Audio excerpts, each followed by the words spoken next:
No, I'll put it on the map.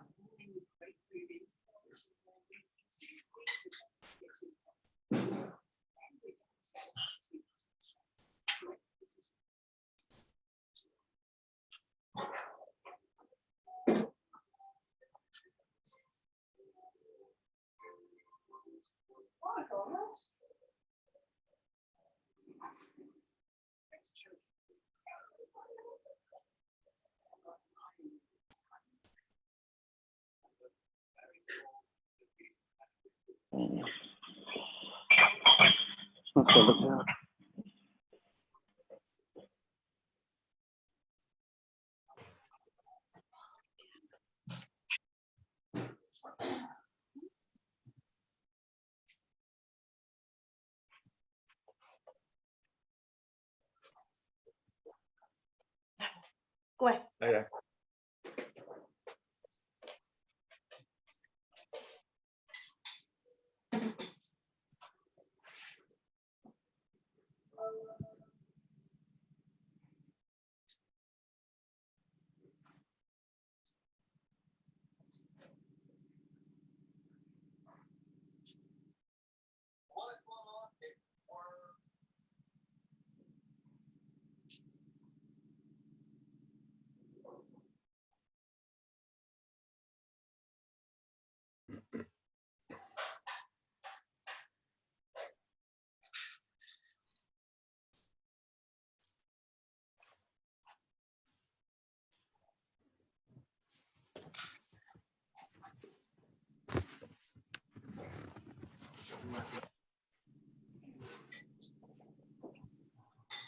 The UK government said on Saturday that the number of COVID-19 related deaths has surpassed 28,000.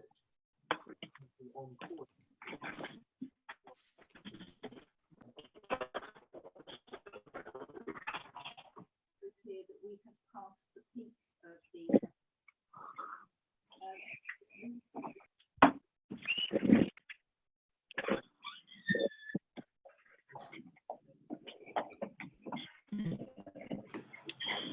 What is happening?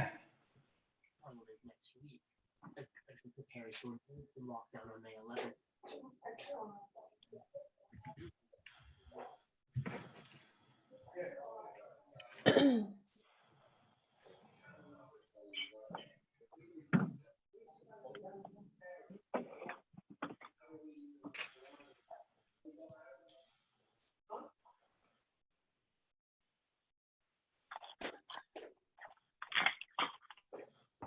Clocks isn't on.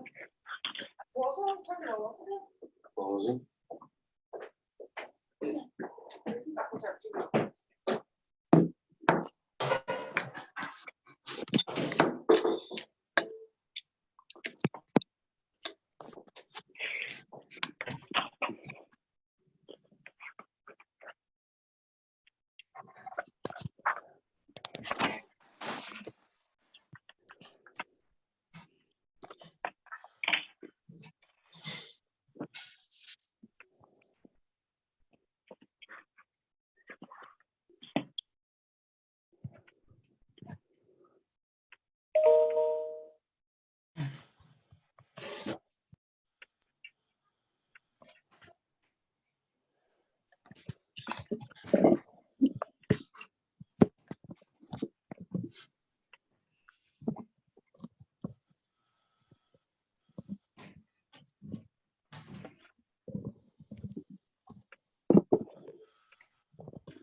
Go ahead, some nut on your PJ. It looks like me. Look at him.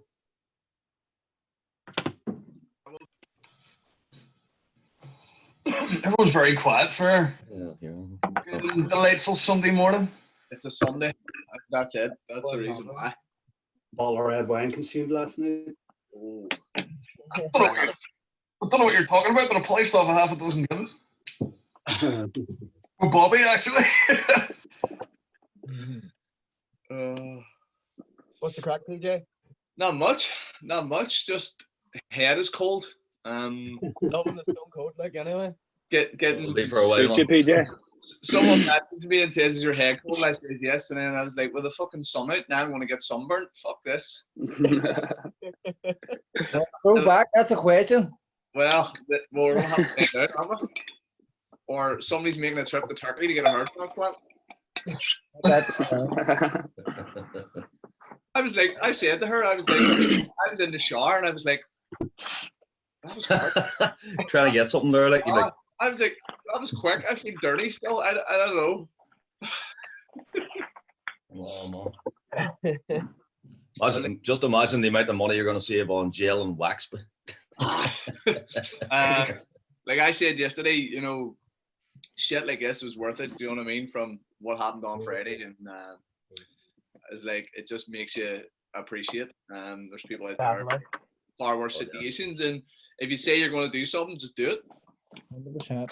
Absolutely, man. Yeah. Still going there. Should get a whip round going for a new set of clippers for Andrew. Yeah, I know, and Lenny. Marty, yes, mate, still going. So when we left it was about 3,300. When I woke up the next day, it was 35. One of our clients who was on there, they did like a gym session in their street and a bingo and raised another 125. And then we spoke to the people who we did the 21-day challenge, the ones who were going to donate the money to, and they were like, listen, we're okay, so we're going to donate that money, so there's about another 800 quid to go on top of that. Okay. So probably talking near about 4.5 grand, like, so. Class. Not bad for a day's work, eh? I know. I didn't want to do a video on the phone because it was just, I was physically exhausted, not like exercise way, Just run about all day. like, But it was a brilliant day, PJ. It really was. Like, As you fucking can short see, video, I mean, all involved. Like, you have technical fucking glitches, and then you're like, people are going, I can't get in. I only realized, I know it was me. I only realized the night before that the Calendly link that I was getting people to book in on, because I'd got it linked to my Zoom and I said it was a Zoom call. Zoom was then giving people individual Calendly links. Right. And then I emailed everybody who had registered the night before, put up on the Facebook page, this is it, said to my client, this is it, and still you get people going, I'm not allowed in, or like, why is this not started? And I'm just like, oh, geez. So this is why technology can be a bit of a bollock. So, we ready to get going? Okay. Absolutely, man. Okay. So again, if you have any questions, even just you know you have like on here, you can like raise a hand or whatever it is. Just so it means if I mute everybody, it's just easier rather than us all talking over each other. Good. Here, I have a painter and decorator coming here at 10:30, so I'm going to be doing a bit of fucking about probably for 20 minutes or so. How long are we on for today? Probably going to be maybe a couple of hours. Can't say it's been here all day. I need to be off for 12:30 for a mobility session, but Tell him to call back, Marty. Get it with a carry it. do that. Ask him if he wants to lose any weight. Here, do not just go here, mate. I need that room painted. That's not how it works in the West, isn't that right, Marty? Here, fair fucks to you for doing the dog food, by the way, buddy. It wasn't that bad, to be honest. It wasn't that bad. You said it's not the first time, Marty. Is that what you're saying? Yeah, I've ate worse. If it fits your macros, right? That's it. You know what? Judging by how well you did with it there, I was actually strongly considering it myself, and then I went, nah. I'll just do the videos. Fuck this. But you seem to do it as if you were just eating cornflakes, but it's like, all right. Here, Blow the mind. I've had Blow the it. mind. Not a big deal. You did too. Yeah. I actually had to do it at university for my initiation into the football team. And, we have this thing, and I went to Mamnet. I have this thing called Fathers and Sons. So whenever you join, there's like 7, 8 different football teams, like your first, second, third, right down the eighth, and then you get a family that you're associated with. So there's like Hot Food, Naked Family, Farmers, which I was. They probably just thought Irish guy in England, he's a farmer. So it was just non-stop drinking, all dressed in dresses, to see who dropped first, and then on the football pitch, dizzy penalties, red wine, flour up the face, dog food, tortilla wraps, just non-stop until you actually get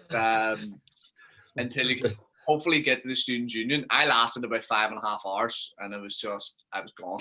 Had to be carried home. They actually tied us all together with string to keep us because everyone was just steaming. Fall apart like crabs. In a leopard print dress, feeling a lot like scurry space, but like the Bo Selecta scurry space. Like it as well, so it was like. And then I remember they sent me home, and yeah, it was. To send you home. Here, I'll tell you what. I'll tell you another funny story. The next year, so every year, you obviously if you're initiated in, every year gets better. So the first year student, you're a son. So pretty much everybody has power over you. They can say to you, "Listen, Pete, do a load of push-ups or whatever." When you become a father, then you have sons. Then you can torture them, and then you have grandfathers, great grandfathers. The next year, I was dishing out the punishment, and one of my guys just absolutely rode off, and I was like, "You know what? I'll bring him back to mine, put him in my bed," and I was like, "Aaron, little black kid, looked like Andy Cole, lovely fella, like amazing, up for anything." So I put him in bed, and I was like, "Aaron, now listen, if you're going to be sick, there's a bin. Do not be sick." Right, PJ, right, no worries. Another one drops, and I was like, right, because I live close by, I was like, I'll put him in my flatmate's bed. So I put him in. His name was Wakas. I was like, Wakas, listen, if you need to go to the toilet's there. If you're going to be sick, stay on your side, blah, blah, blah. So I bombed out down to the bar, and I get a phone call from my flatmate, and he's like, you need to get back here. And I was like, what? He says, Wakas tried to go to the toilet, and he shit himself. And he smeared it all up the walls. He tried to get into the toilet, Oh, man. fell into the bath, and did like a scene. Oh, I just came back and I was just like, jeez. That's not what you do at Pedigree Chum. Yeah, so I used to be wild with partying back in the day. What was that, Mom Match you said? Yeah, mom, Wait, man. I was in the three? campus. Three? Yes, crew I analysis. went there for a week, thanks. Fuck, I left. What? Week I lost and left. Dog food. Yeah. Food's like a 3-course dinner compared to that. Marty, do you know where you go over and you check out all these places before you like thing? I didn't. So I didn't shit either. I was assuming, right? Manchester just outside it, no problem. In the fucking arsehole of nowhere with crew. It's about 40 minutes outside Manchester, 40 minutes outside Liverpool. That was the only saving grace. Do you know what I mean? Anybody who come over, I was straight down there on the train. Right. Anyway, we'll get started here. Woo. So, everybody see this? Okay. Yep. Yes. So, just going to cover a few things today. You know pretty much the basics. Maybe some myths that can be sort of debunked.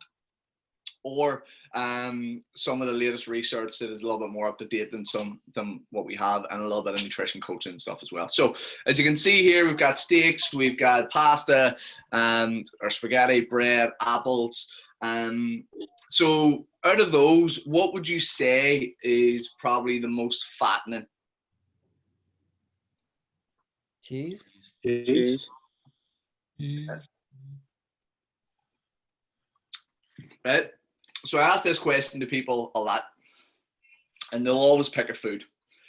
There are no fattening foods. Right? If you have a block of cheese, right, you may go up because of the extra sodium and the calories and the fat, but it doesn't put weight on you. To do this, you must do it sort of consistently over a period of time. As we can see, like, what we're looking at is not demonizing certain foods. It's looking at the overall picture of someone's diet and the nutritional content that's in there and what they're actually lacking. And what we're going to find today is obviously there isn't any noticeable difference between low carb, low fat diets, minuscule difference. So, people's go-to if they want to lose weight quickly is like, I'll just go keto. So again, over a long period of time, sustainability, there's not a huge amount of difference between those. And we want to look at, okay, what is that person, like I sat and spoke to Aidan from Delta, and a lot of the time we can overanalyze, exercise or programming or nutrition for clients. Your easiest thing to do is the KISS principle. Keep it simple, right? Stupid. You look at what they're doing. What are they not doing? Like, if I could give you one little thing that would make things really simple rather than complicated, what are they doing? Okay, this runner is coming to me and they don't do any strength training. Okay, if that runner was to integrate some strength and core training, I can guarantee the running times are going to improve. Okay, this person who is a triathlete has come to me. They're finding that they're binging, they want to improve their power to weight ratio and so forth. Okay, let me look. Jesus, their calories are really low for the calorie expenditure that they're putting out. What I'm going to do is I'm going to increase their calorie expenditure. The likelihood of them to reduce their binging is probably going to be a lot higher, right?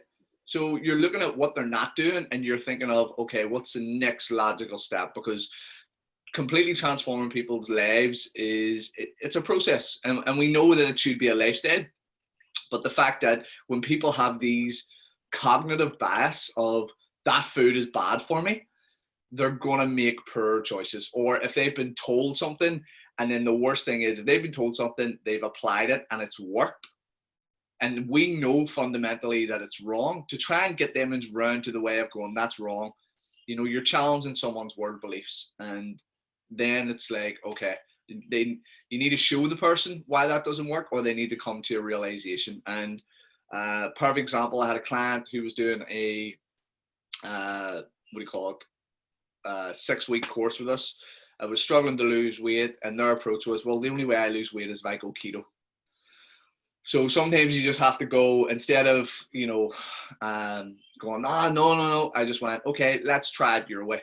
And what I like to say to people is I let people hang themselves. I let people try it, and if it works, great. If it doesn't, then it's like, okay, well, how about you listen to me? So sometimes you can't do that, and you got to work with some people, and it has to be a little bit more flexible. So there is no single food that is bad for you. Days on here, we were talking about, I think a Mars bar or Snickers a while back in one of the things, and we're saying, if you eat a Chinese or a Snickers, it's not going to, automatically put a stone on you. You need to collectively overeat over a period of time for that stuff to happen. Okay, so it's the overall picture that we want to look at. And something that I like to sort of bring out is how much nutrition impacts us. Let's see if I can get to it. And the reason why is and why most people enjoy this part of the course is because everyone has had their own journey with nutrition, whether it's weight loss, whether it's weight gain, whether it's just actually, trying to get someone in shape or, tweaking something. It is the biggest component, and usually the one that is always sort of misinterpreted and the hardest part of it. So a meta-analysis, for anybody who doesn't know, a meta-analysis, all the research gathered together, brought before, peers, and they review it and they give the final findings of those. And as you can see here, meta-analysis was done by Setsvingsakel, if you want to pronounce that, basically to determine what was better long-term, diet and exercise, and they compared that against diet and exercise against diet, and diet versus exercise alone. Okay, so they took 21 studies over 3,500 people. They did their anthropometrics, their measurements, body fat calibers. They measured their blood lipid levels, their blood pressure, and their cardiorespiratory fitness. And obviously, no surprise that they found that, you know, the best health markers, the ones who were in the best condition, who were healthier, had a diet and exercise approach. Okay, that was hands down the winner. I don't think that was going to surprise anybody. Okay, but what I wanted to, you know, get across to people is that diet, when it was measured against exercise alone, diet was far superior. Okay, so this is the reason why we have people who go to Slimming World, we go to Weight Watchers, they go and try these fad diets, they get to the shape or the body weight that they want to be, their blood pressure lowers, their you know, C-reactive protein, the inflammatory markers in their body lower, their cardiovascular fitness could improve. So why should they come and see you as a coach? That's what we have to explain to these people. Why should that person come to me when they're already getting weight loss, or they're already getting to a weight that they should be? And more than likely, they're not going to. So this is why we need to, you know, explain to people that that is so, so important. And it's not universal, but what a lot of people will say is that when you focus on, you know, training and stuff like that, you usually see a reduction in tape measurements, right? You usually feel like you get a little bit tighter, but it doesn't really affect the scales. Now, I'm not saying this is true. I'm just saying what a general consensus is. So weight training, yeah, you'll start to feel tighter, but you might not see as much movement on the scales as you would if you had someone in a calorie deficit. Right? If you had someone actually following a nutrition plan, you may typically see more weight loss.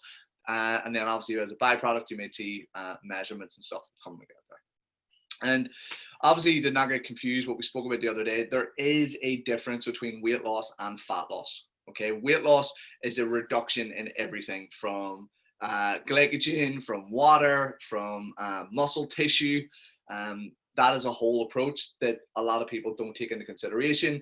But again, you need to think about it. Your hardcore dieter, I hate to say it, but your more general female does not really give a flying fuck about fat loss. They want to see it on the scales. And for us, we can turn around and say the scales don't give the full measurement, which we know is true. But guess what? If it's important to your client, it needs to be important to you. Okay? I always say to people, it's better to undersell and over deliver. You know, say to people, okay, listen, here's what we're going to do. I can't guarantee that, you know, X, Y, and Z is going to happen. And then when it does, brilliant. Now, I know if any of you follow hybrid, I always use, you know, would you like to lose 7 to 14 pounds in the next 6 weeks? From half a stone to a stone in the next 6 weeks. How can I do that? Based on the amount of people who come through our 6-week programs, that is the average weight loss. Right? That is the average weight loss. Some people lose more, some people lose less, but that is the average. So I can almost get to a point now where I can guarantee people that they're going to lose between 7 to 14 pounds. And people are going to buy that product because it's marketed as a result. The result is you're going to be a stone down. How does that, like, if you could lose 14 pounds in the next 6 weeks, how would that make you feel? Imagine your friend saying to you, you look amazing. Like, you're just full of confidence. You're bubbly. Like, your persona is just coming out and everyone is giving you compliments. How would that make you feel? Next minute, they're on cloud 9. Okay, so we're selling the outcome as well. But that is super, super, super important.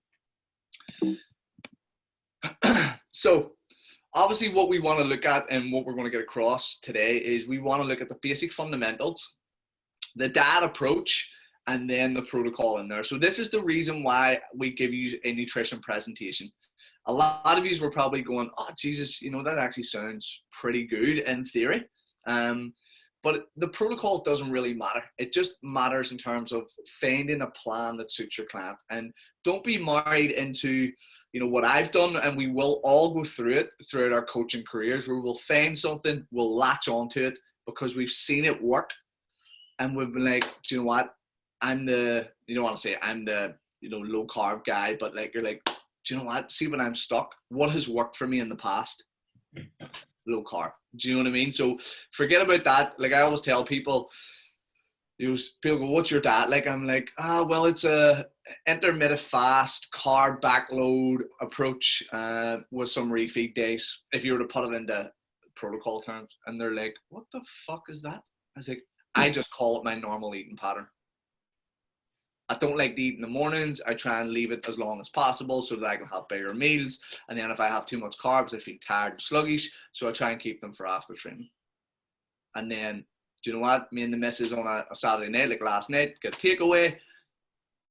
There you go. That's my eating pattern.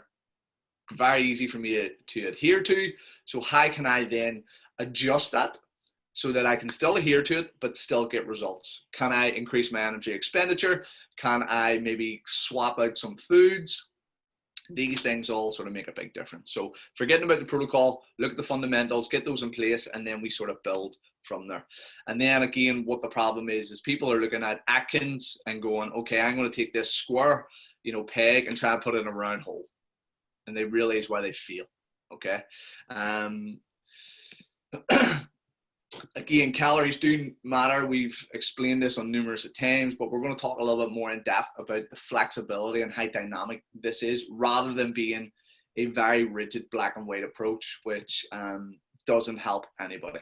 Okay, so like we spoke about before, the laws of thermodynamics, energy cannot be transformed, can be transformed from one form to another, but it cannot be created or destroyed. So you cannot just magically assume energy.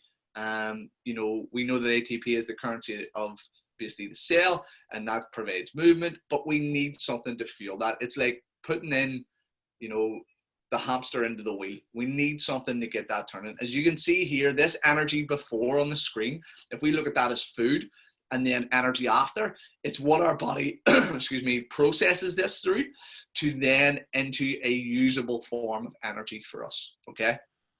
Now, fat loss requires the number of calories leaving the body exceed the number entering for an extended period of time. Short of liposuction, there's no way around this math, okay? So this is, calories in, calories out in an actual theory, black and white. Okay, so Why We Gain Fat from Dan Party and Stephen Gannett, great book.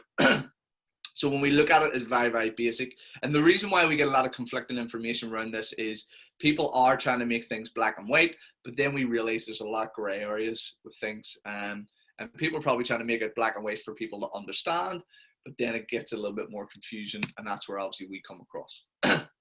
So when we spoke about the TDEE and the sports nutrition, we looked at 3 components. This is broken down into 4 because we're now separating physical exercise from NEAT, which is non-exercise. So on your left-hand side, you should see the resting metabolic rate, which makes up about 60-70% of basically what our energy surplus is, our energy outgoings are. Okay, just our body to function. We have thermic effective meals. We know that we eat, protein that has the highest thermic effect. So our body has to heat up. It has to expend calories to break down that food. We look at spicy foods and stuff as well, which has that.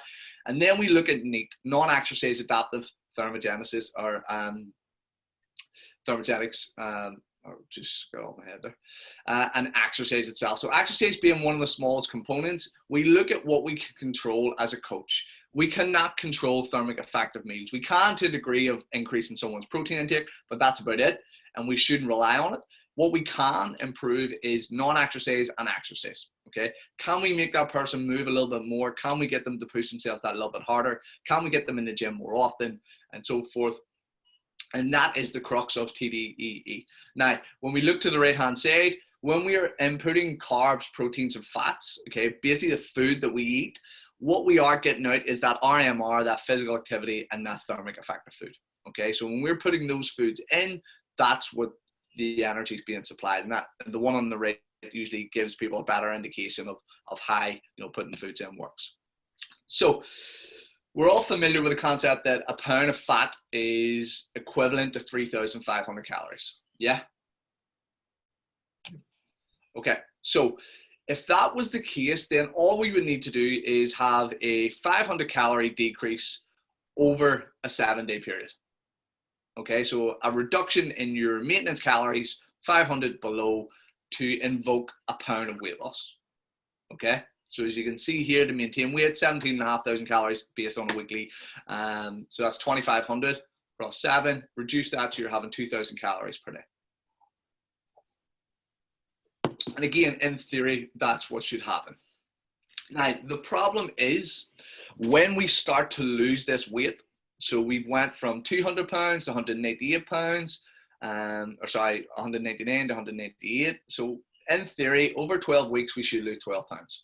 We know that's not the case because we suffer from what we call metabolic adaptation, right? We'll talk a little bit about how that is important, but how it's also not important, because a lot of people attribute the fact that they're not getting more results because their body has adapted. Well, what the research is saying is it's not necessarily that your body has adapted. It's the fact that your adherence to your diet is starting to wane. You're not doing the things, or you're not being as restrictive, or you're not being as, stringent with your approaches in terms of exercise or fitness. Or we could look at it as you're losing calories and you're losing weight and you've been in a deficit for long, your energy output is not there anymore. Okay, and our body becomes more efficient. So you're maybe not being able to put in as much intensity into your sessions. So that could cause a reason to plateau, and not necessarily metabolic adaptation. So we know that calories in, calories out has a dynamic relationship. We look at homeostatic factors, stuff that is integral in our body that we cannot control, that our body is doing a natural balancing act of every day. So we've got physical hunger, and that is obviously controlled by ghrelin. So ghrelin, our hunger hormone, will upregulate whenever our body doesn't feel like it has enough food or we're expending a ton of energy. And it will get this from the information that it gets from the blood sugar levels we have in our body. Okay, non-homeostatic, we've got environment and behavior. So we're looking here solely at energy in first. Okay, so just on this orange part, the homeostatic and non-homeostatic factors of this. Okay, so the non-homeostatic factors of environment or behavior is you sitting in the house being bored and eating out of boredom. You being in work and someone offers cakes and buns. We are not now eating for survival. We are eating for pleasure. Okay, we're eating out of boredom. We're eating because, it's behavior that is adapted around us. Okay, the environment is precluding that when there's highly palatable food, great tasting, tasty food around you, the likelihood of you eating it's going to be higher. We'll talk about that when we talk about the power of food scale. And when we're looking at energy in, we've got hunger, we've got satiety, and we've got nutrient absorption. Now, when we talk about nutrient absorption, you would, in your head, said if you're not absorbing those nutrients, possibly your body could then want to eat more food to make sure that it gets those nutrients. But in fact, if you have someone who is, for example, celiac, or they have a chronic condition in terms of, B12 deficiency or so forth, and they have real gut issues, the likelihood is that if you have potentially really, really bad issues, you should be losing weight, not gaining weight. Okay, so this is a common thing that I deal with all the time, is people are going like, I think I'm celiac and, I'm getting bloated and that's why I'm putting on weight. If you were, the likelihood is that you're probably going to be shitting blood. You're not being absorbing any of that food. You should typically lose weight. I think everyone's seen those people who, say cancer patients, people who are getting chemotherapy and stuff like this here, that have heads like mine now, and they just cannot eat any food and they're just losing weight tenfold. So nutrient availability, making sure people are not having potential gut issues or health issues, that can all play a role. As we can see here, cakes at work, chocolate in the fridge, Mars bar and tea break, boredom, all these non-homeostatic, non-survival based eating mechanisms are affecting us. Now, when we look at energy out, okay, we've got our homeostatic, so we've got leptin. So leptin is basically telling us when we are full. So the more fat cells we have, the more food that we put in, the more that leptin upregulates. Also with that, it's telling the brain, listen, we're full here, we're good to go. right? We don't need any more energy in, like knock it on the head, right? Now you're balancing your basic hormonal responses from your body to tell you to stop eating with pleasure and eating for fun and eating out of enjoyment and eating out of boredom, right? This is an ongoing battle. And what happens is this food is highly palatable, really, really tasty. In your head, the serotonin, dopamine response is going, eat that. Your mouth is salivating at the thought of it. And what happens is that signal that leptin is sending to the hypothalamus, the brain, it starts to become downregulated, okay? And then we do know that the more food that we put in, our body has to produce more insulin to get it out of the bloodstream. Okay, so then this is where we can have, insulin resistance. GLP-1, again, is a hormone released in the stomach. It tells us, listen, we've got a lot of food in here. We need to digest this. Bring down lipase, protease, bring down these digestive enzymes to help break this food down. And then obviously when we look at an energy out, equation, we've got BMR. Okay, so basically BMR is RMR, but in terms of expending that energy out. So resting metabolic rate, basal metabolic rate, typically the same thing. They're just classified slightly different because one is energy out. We've got NEAT, non-exercise adaptive thermogenesis. We've got thermic effect of food, and then we've got energy expenditure as well. Okay, and that's from Greenway. So for all practical purposes, and this is something that someone spoke about the other day, a calorie is a calorie. I think I might have been shown. Between controlled isocaloric diets varying the ratio of carbohydrate to fat.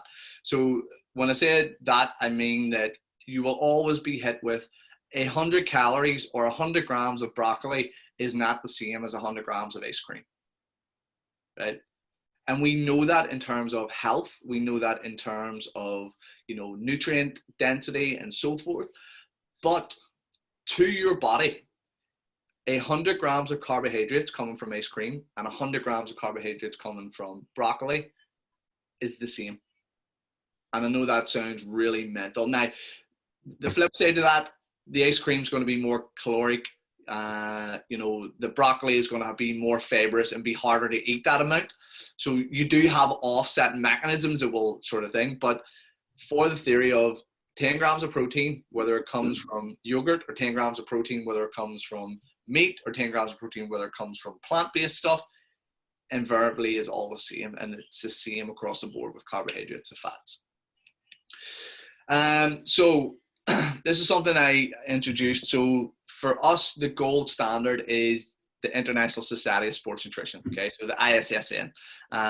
They're probably the highest point that we can go as nutrition coaches. You can work your way up through a diploma, do a degree essentially in that. And last year, I think it was last year, maybe 2 years ago, based on all the research that was given out, they took all the research in terms of weight loss, looked through very different approaches, and basically they took their stance. So they turned around, a bit like the World Health Organization would turn around and go, 4 years ago, it was like bacon is carcinogenic, it's bad for you, right? So they take their stance. This is what we believe in based on the research, so blah, blah, right? So the ISSN did the same thing. And what they found in terms of weight loss and body composition, diets focused on fat loss are driven by a caloric deficit, right? Again, not huge world-breaking sort of stuff, very, very simple.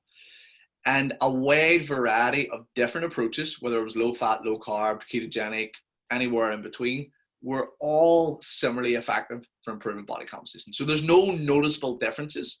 What we did notice is that, as we can see here from point 4, the long-term success of that diet depends upon compliance, how that person can follow through on the diet. And then the third point, which is why we get hit with, protein is this miracle, is that increasing dietary protein levels beyond current recommendations for athletic populations may result in improved body composition. So there was no downside to having additional protein in your diet. You are sacrificing some, energy macronutrients, but having a high protein diet had no noticeable differences. Okay, and this is basically what came from the same research. So we look at low energy diets. Okay, so we look at LED, and we've got very low energy diets, and we've got low energy diets. And if you can see from the screen, the composition, a low energy diet, 800 to 1200 calories per day, very low energy diet, 400 to 800 calories per day. Now, the strengths of that actual meal or that food plan or whatever way you're doing it is you should experience rapid weight loss. And again, we know the weight loss is not only glycogen, fluid, fat, muscle, all these sort of things. Okay. A lot of the time they're shake based, they're low calorie, and the strength of it is you don't really have to do a lot of cooking.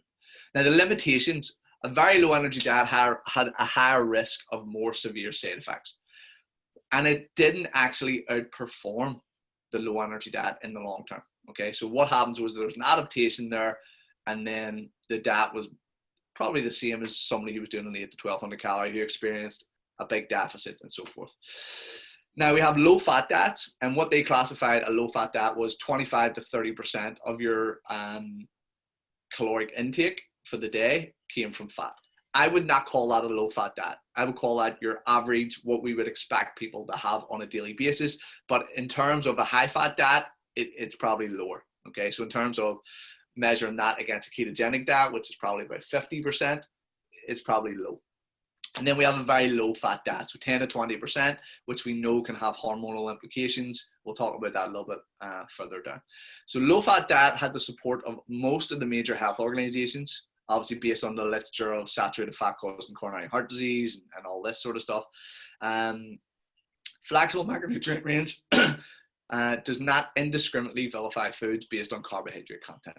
So the reason why this became quite popular was, again, the research behind it in terms of, you know, a high fat diet causing these potential problems. We know that that's not true.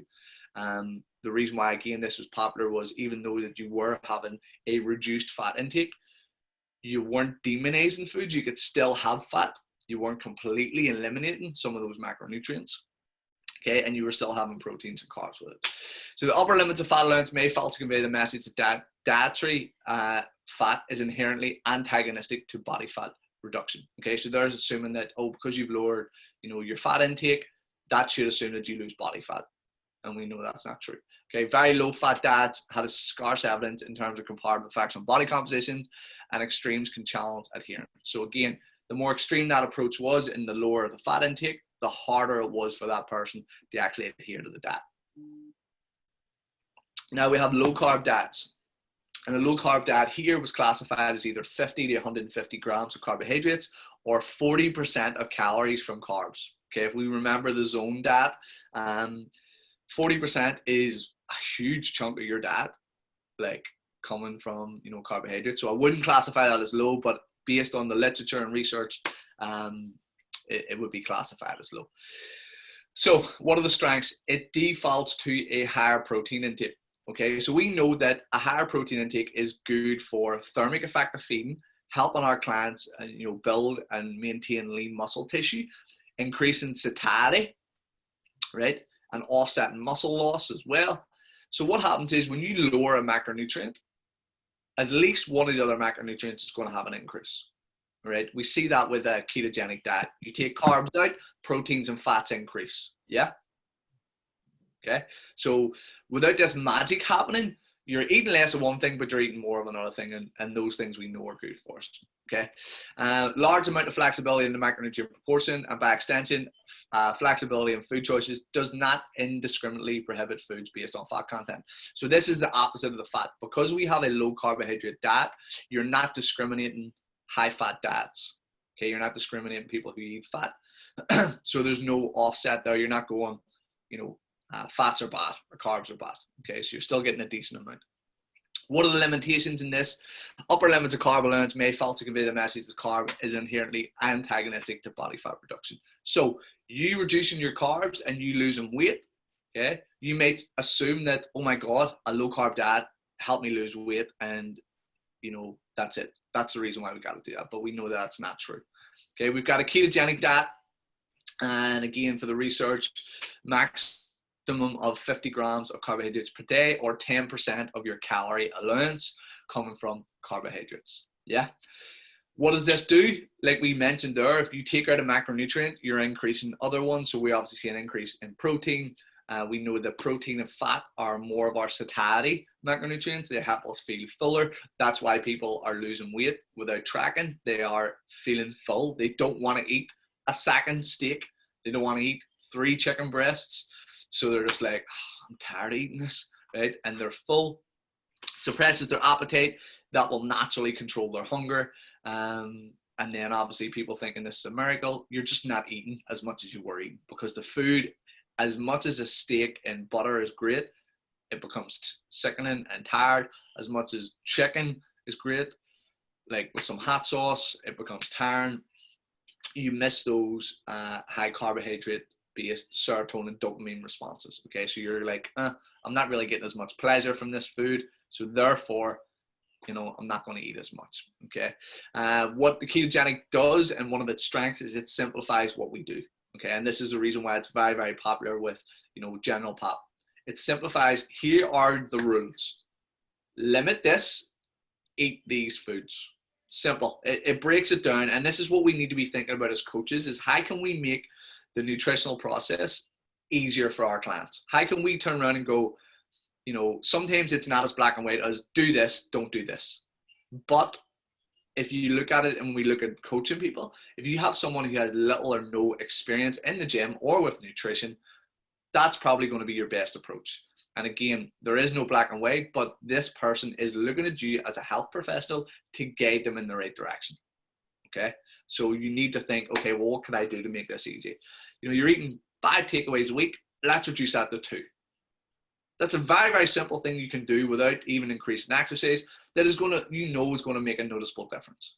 Okay, and it's, what is your client doing? What is your client not doing? When you get to the next stage, what is your client doing? What are they not doing? Okay. What are the limitations of this? It obviously excludes a carbohydrate, excludes a macronutrient, which we know is not great long term. We know that there's a huge amount of fiber and nutrient dense foods in our whole grain, some of our healthier starchier carbs. We know that's going to have an effect on people who are trying to do HIIT-based training, because you don't have the energy to do that. You're going to find it difficult to perform in a sport or you know, a discipline, because you don't have that energy requirement, and then to recover from a session becomes even more difficult as well. Okay, and again, the research has shown that there is not superior benefits from someone doing a keto diet or someone doing a low fat diet, right? You can't turn around and go, that diet's better. Okay, so when they put them together, as it says here, has not shown superior effects on body composition compared to non-keto diets when protein and calories are matched. Okay, as you can see, dietary adherence is the most important thing. So dietary extremes can challenge people's long-term adherence. And now we move on to high protein diets. Okay, now this is still all from the research from the International Society of Sports Nutrition. So a high protein diet is something that's classified as being 25% or over of your total calories of the day, or having 1.2 to 1.6 grams per kilo or more. We know that that's still relatively low. That's basically the research that, you know, I've shown you, but we'll go on and show, excuse me, that is actually quite low. A super high protein diet of 3 grams per kilo, that is again high, but we can show additional benefits to that. And the strengths of that diet is substantial evidence for improving body composition, right? Especially when combined with training. Super high proteins have emerging evidence for use in training subjects seeking maximal intake with minimal to positive impacts on body composition. So we could turn around and say, okay, there's no additional downside to having a super high protein diet. Some of the people who I've helped, you know, in Alpha and Delta with their nutrition, a lot of them were having too much protein. Now we know there's no downside to that, but you're limiting potential other aspects of performance, recovery, so forth. So reducing that down, and when you get deep into a diet, if you're doing a 12-week diet and you're maybe 6-7 weeks in, you can increase your protein. It gives you another tool to work with, rather than you going, you know, I'll just eat 300 grams of protein a day and then I'll fill the rest, and then you've nowhere to go with your protein intake. Okay. What is the limitations of this? May cause spontaneous reductions in total energy intake, because obviously all you're doing is really eating shit tons of protein. It's going to cost you a little bit more if you're going to be eating meat quite regularly, unless you're doing maybe a velocity diet. High protein intakes could potentially displace intake of other macronutrients, leading to suboptimal intakes of carbohydrates. So your performance goals are going to suffer. Okay. And then we have IF, the last one, intermittent fasting, which some of us have spoken about. Different ones: alternate day fast, whole day fasting, time restricted feeding. And obviously that's on there depending on the time frames. Whether it's alternate day fast, whole day fast, or time restricted, there's strong evidence for performing equally and sometimes outperforming daily caloric restriction for improving body composition. So what they're saying is there's some research to say this is actually better than someone just having a 500 calorie deficit per day. Okay. They have feeding cycles and thus do not practice tracking of intake. So again, this is popular with general pop because they know that, okay, I'm only allowed to eat 500 calories a day, or I'm not eating anything at all today. And what does that do? If someone's eating 2,000 calories every single day for a week, that's 14,000 calories. If one of those days they're not eating, they're in a caloric deficit by 2,000 calories, right? Without them even having to think about it, without them having to track, without them even going, oh, should I eat more protein or let? It doesn't matter. They're going to achieve weight loss because they have put themselves in a caloric deficit. Okay, so again, this is why these protocols become quite popular. Okay, time restricted feeding combined with training has an emerging evidence for the fat loss while maintaining strength. So again, we look at Martin Berkham's lean gains, we look at Warrior Diet, stuff like that, which has time restricted feeding, smaller gaps, but you're now then looking at what do you call it? Oh, like your peri-workout nutrition. You're now looking at meal timing. You're looking at, okay, what do I need to put in my body that's going to fuel me for my session? What do I need to do recovery ways? So you're now looking at different mechanisms being important. So if we look at meal timing, is it important? It can be. If you're an athlete or you're trying to recover from a session, or you're training quite regularly, it can be important. It's not a huge part of it, but for something like intermittent fasting, it then becomes a little bit more important. Okay, and questions remain whether IF could outperform daily linear or even evenly distributed intakes for goal of maximizing strength and hypertrophy. So basically what they're saying is there's still limited research to say that if you want to have 2,000 calories but only in a 6-hour window, or do you want to just eat 2,000 calories throughout the day? It's up to you. There's no noticeable difference. It depends on your lifestyle factors, your adherence, and so forth. Okay. When I was dieting there just before we went into lockdown, people were like, what are you doing? Are you eating less calories on non-training days? Are you doing all this funky shit? And I'm like, no, I'm pretty basic. I prefer to have 3,000 calories across the board, right? If I overeat one day, I'll pull back on another day. But most of the time I'll not really play about with my nutrition too much until it comes to a point where I need to maybe, I don't want to say shock it, but I need to change it up. And a lot of the times, nutrition will be the last one I'll choose. So if I was eating 3,000 calories across the board, I find that better than having 3,500 calories. Steve, 2 seconds, but 3,500 calories on 4 training days and then 2,500 on non-training days. Because non-training days, I'm bored and I'm probably going to get hungrier quicker. Steve, go ahead, bud. PJ, see with the intermittent fasting, like obviously with the time restricted fasting, that's one thing, but say for like alternate day fasting or like whole day fasting, would you, on a calorie wise, on the feeding days, would you sort of balance that out? So say if they were on 2,000 calories a day for talk's sake, normally, and they decided to put them on something like that, if they decided to try that, would they have say 4,000 days if they were eating alternate, or would they still just have their 2,000, or what's the story there? Pretty much you would look at what they're looking to achieve from the diet. If they're looking weight loss and fat loss, if they're doing it themselves, they'll not really care whether they get those extra calories in. We know that over a period of time, they're going to get a big reduction in weight, but they're not going to be able to sustain it. They're not going to be able to adhere to it long term. Because you say if you're doing alternate day fasts, you're probably talking three days of 6,000 calorie deficit. So yes, you should still have them on making sure that they're hitting protein requirements, calorie requirements, and so forth. But this is why it becomes popular with general pop and people wanting to lose weight, because they're not really having to worry about that. They just invoke a calorie deficit. But yes, it should be done that way. So yeah, with the alternate day fast, you still should try and adhere to that. It would just be someone having, caloric restriction on, one day, and then you trying to find ways to increase the calories on another day. The best way to do that, which I found, because at some point, if you have people who are fasting, their stomach isn't going to be huge, so they're not going to be able to tolerate a huge amount of food. So you might start looking at processed and poorer quality foods, sweets, treats, ice creams, stuff that brings the caloric intake up.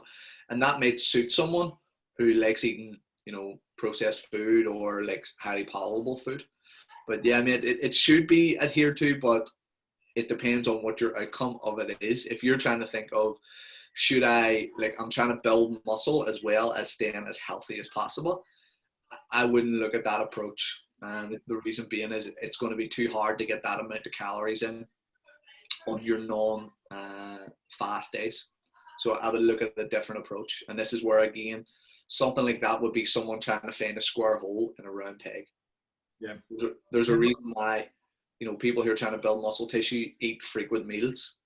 I'm not saying that's the best approach, but there's a reason why. There's a blueprint of people who are trying to build muscle tissue are eating between 4 to 6 feeds per day. People who are trying to lose body fat obviously have a higher protein intake and maybe slightly reduced caloric intake. So there's a blueprint there. And it's just, again, what your client can do. So if you were doing maybe time restricted feeding instead of alternate day fasts, you could still potentially do that. We looked at your meal timing being important, your pre, your during, your post workout, and then your caloric intake for the day, and still potentially build muscle tissue. But yeah. Cool. Thank you. Any other questions? No? Steve, you can pop that wee, stick your hand down because it's up my screen. Just anybody else has, just feel free to shout out or stick the wee tab up. It comes up on my screen anyway. So like we said, there's no noticeable difference between someone doing IF and someone just doing a normal linear plan. Again, another linear plan could be, well, it's not completely linear, but an example of alternate calorie days could be someone who eats 500 calories below their maintenance Monday to Friday and then adds those calories at the weekend, which a lot of people prefer to do. So again, obviously intermittent fasting requires a little bit more planning if you are an athlete as well, because you need to make sure that you're getting a lot of energy in and recover from those sessions. Okay, so PubMed, is there an optimal diet for weight management and metabolic health? So human beings, this is just a snippet from here, human beings prefer things to be simple, and therefore there's a desire to pinpoint the one best diet that solves everything. Okay, so we're looking for, what is the best diet? What's the best approach? What's the best supplement? What's the best exercise? Like, we're looking at singular terms in black and white and trying to find a box to put something in. We know that things are not straightforward. There is no perfect macronutrient intake like we've seen there from the SSN's approach. Any diet can typically work. It doesn't matter if it's high carb, low fat, whatever it is. The macronutrient intake doesn't really matter as long as there's adherence to caloric deficit. But there is no one size fits all. Caloric restriction is the fundamental premise of every successful weight loss strategy, whether that's by losing fat or carbs or fasting or using meal replacements. Everything is relative, and the best diet is ultimately the one the person can adhere to. So even though we give you guys the nutrition presentations to go away and learn from, all I ask is that when everybody puts everything through, that they get the mechanism behind why that diet potentially worked. Okay, it's low carb, but why did it work? Well, it put someone in a caloric deficit. Okay, well, keto, why was a high fat diet better? Well, put someone in a caloric deficit. Like, if we understand the principles behind, then we can apply any approach that we want. Okay. And this is some of the research that I've used for a while in terms of fad restrictive diets making you fat. So we can look at it in terms of metabolic adaptation and our body, more prone to putting on body fat and so forth. We're going to go into a little bit of research on both. But as you can see here from research from 94, 99, 2000, 2003, some of the longer ones, and the different time periods that we have been tracking these people. Prospective studies showing the relationship between diet and dietary restraint and weight change. So we can see from the first one, French et al. 94, what they found was with Healthy Worker Project, 3,553 adults in smoking. Okay, so they stopped smoking and they're trying to do a weight control management. So they introduced this plan. Listen, we're going to stop smoking, we're going to lose some weight, we're going to get healthier. And what they found was baseline dieters gained approximately 1 kilo more than non-dieters. Okay, so it's a women's only study. So they found that people who dieted, they lost weight, but over a 2-year period, they actually gained 1 kilo more than the people who did not diet at all. Okay, so you would be in a better position 2 years down the line if you actually didn't do anything. Okay, and I'm sure a lot of you have experienced this if you've done a transformation or you've done photo shoots or you've, got yourself in some form of shape. It's harder to diet the next time because you're like, oh my God, I missed all these great tasting foods. There's a process behind that as well. And as you can see here, if we run down the right-hand side, in a 1-year time period from maintaining weight loss, baseline dieting is one of the several predictors of weight gain. So when you're putting someone in a deficit, our body is primed to put on more body fat and more weight.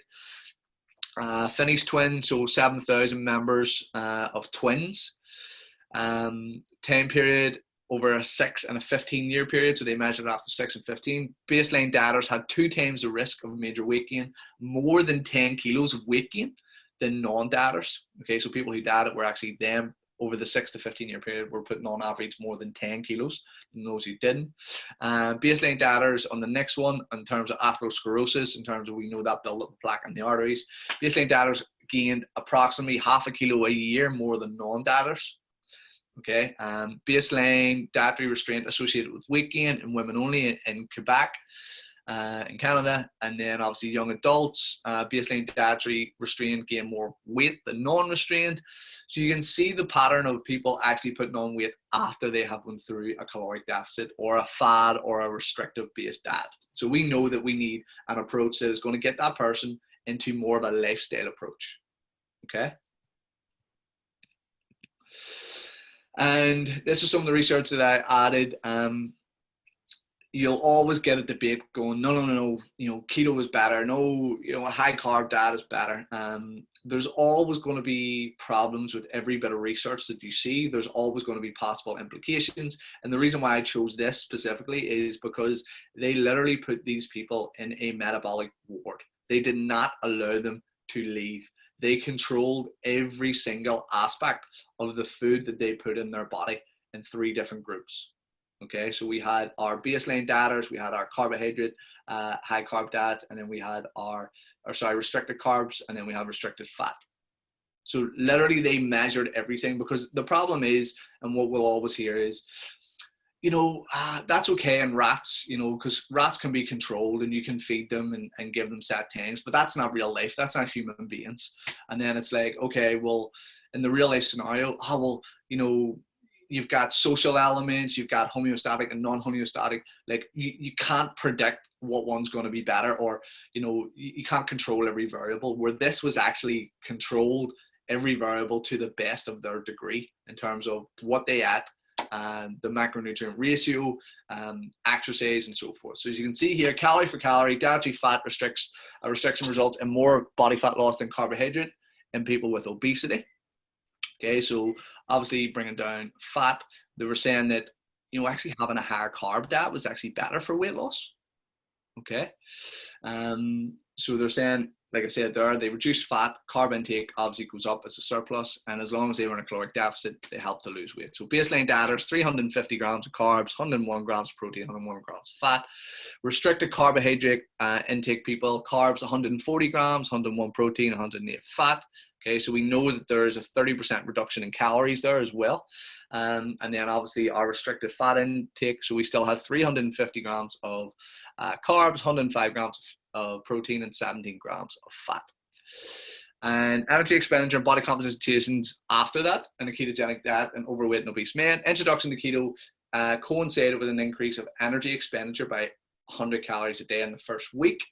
After that, which there's a significant linear decrease over time. So what happened was, when someone went on a ketogenic diet, there was possible benefits in the onset of burning more calories by 100 or so, but 100 is not a huge amount. And then over a period of time, what happened was, when we had gluconeogenesis and stuff like that there, where we're actually converting non-carbohydrate based sources into glucose and energy, there was no noticeable difference. Okay. Energy expenditure and body composition, again, with a ketogenic diet and overweight and obese people, we have a baseline diet for 28 days and then a ketogenic diet for 28 days. And we had 17 obese males go through this, and then obviously the baseline diet looked at 50% of the diet coming from carbohydrates, 35% from fats. The grey 35% come from carbohydrates and 15% come from protein. So it's a 2,400 calorie diet, quarter of it coming from sugar, 90 grams of protein. And then the ketogenic diet, again, still 2,400 calories, less than 2 grams, or 2% of the diet come from sugar, less than 30 grams of carbs, still the same amount of protein. But obviously we know that the fat intake is slightly different. We're looking at intake based on energy expenditure from the metabolic chamber. Meals are rotating on a 7-day menu, and all subjects are confined to the metabolic ward throughout the study, so no access to outside food. Okay, so this was done in Hall et al. 2016. So we can literally see the differences between these things. Okay, and obviously, as you can see, introduction of the carbohydrate or the ketogenic diet, sorry, had that 100 calorie increase in the first week, then it obviously decreased. Transitioning from the baseline diet, so that baseline diet there, okay, still 2,400, to a ketogenic diet, obviously they reduced the insulin secretion that was happening. Okay, the rate of fat loss during the final 2 weeks of the ketogenic diet was similar to that of the baseline period. So this study was done in 2016, and they had people on a baseline diet and then moved them onto a ketogenic diet. And what they found was the weight loss was similar over a 2-week period.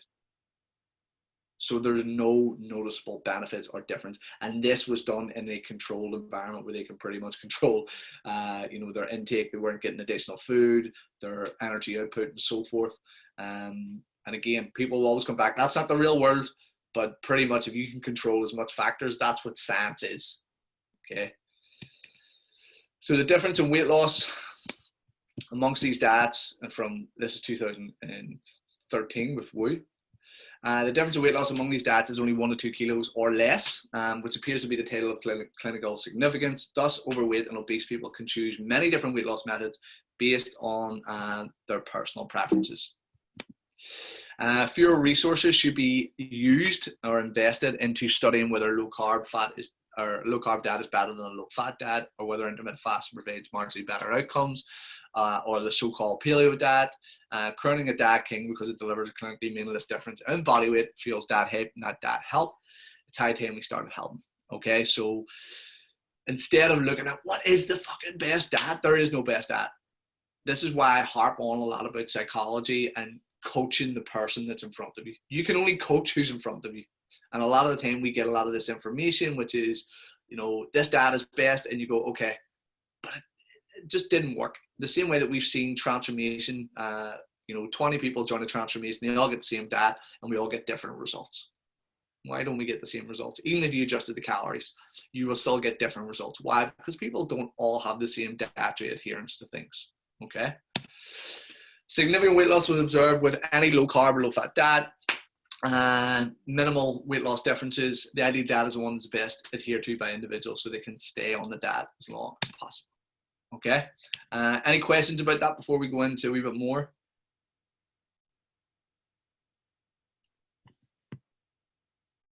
Just quickly, PJ. Go ahead. About that. See these slides? Are you able to send us the slides? Yeah, I can send you these. I know the video will probably go up. You recording this, yeah? Yep. Yeah. Are you able to send the slides then into the group or whatever? Yep, of course. And if you want more additional resources or where to find some of this stuff, like this basic nutrition pyramid is just from Eric Helms, nutrition and strength pyramid. So like the other stuff, Lift the Bar do a great online different courses.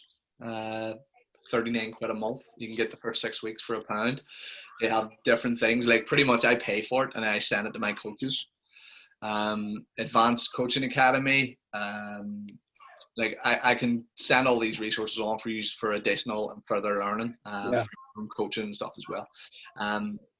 I would look at it after you finish. Well, it can't help now, but I'll look at after finishing your PT course, because what I can tell you from personal intake, I have so much books, so much access to resource. I pay for so much stuff that I don't even get through it. And what I just do is I just give it to my coaches.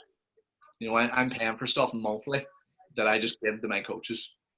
And it's just because, again, my job is changing from actually, I'm still working with people one-on-one, but less working with people one-on-one and more into a managerial role where my coaches need to be as upskilled as possible. Cool. I'm just going to nip to the bathroom and then we'll go through this here. 2 seconds.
So hopefully some of that gives you a little bit more insight into some of the research. Again, you just don't need to delve a huge amount into this. There's people, you know, that I go to that are more clued on this in terms of, you know, scientists. And again, we look at what the best way is probably following people in terms of their meta-analysis and the people who are, you know, they're not trying to sell books, so they're not, you know, trying to push an agenda. Okay, so basics.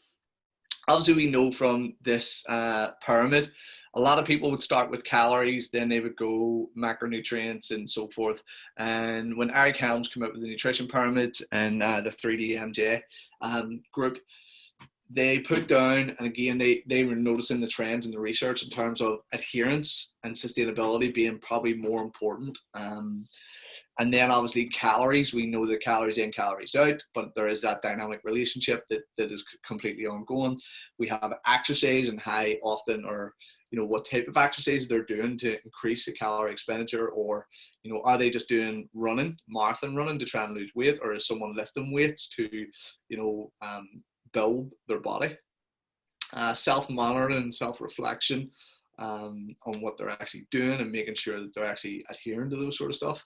Then we look at protein and fiber intake, carbs and fats and macros, and then supplements. So this was the different way for people to then look at, you know, calories, macronutrients, you know, food timing, food quality, supplements. And it just broke it down more for me into a personal approach. And we still want to look at adherence and behaviors. That's the most important thing. Then we look at having, you know, 80% of our diet, better quality of food.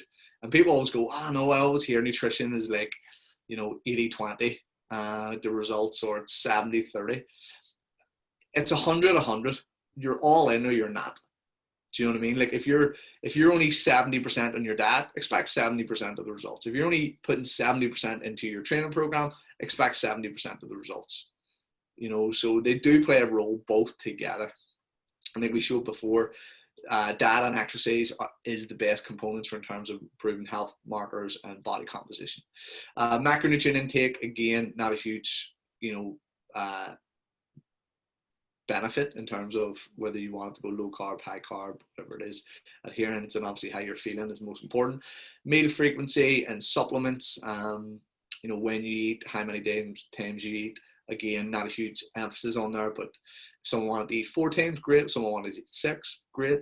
What you will constantly come up against is if you do give people this bodybuilding style diet of eating 6 times a day, you'll realize that if somebody's in a retail-based industry, they maybe only get a break every 4.5 to 6 hours.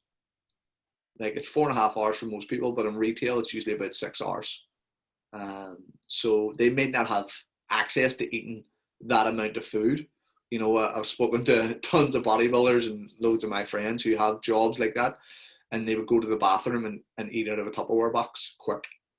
Do you know what I mean? Like that to me isn't sustainable. That's a means to an end. But again, you may want to look at different approach. So the dietary keys to losing weight: create that caloric deficit, consume higher protein, and then everything else. Okay, so we've got obviously the adherence. We're going to put that person into a deficit. Then we're going to, you know, have a good moderate to high protein intake depending on where they're going, and then we'll fill in the blanks as we go along. And this is coming from Brad Schoenfeld, who's known as sort of the godfather of hypertrophy. I would give him a follow. He puts a lot of research up, which is really good.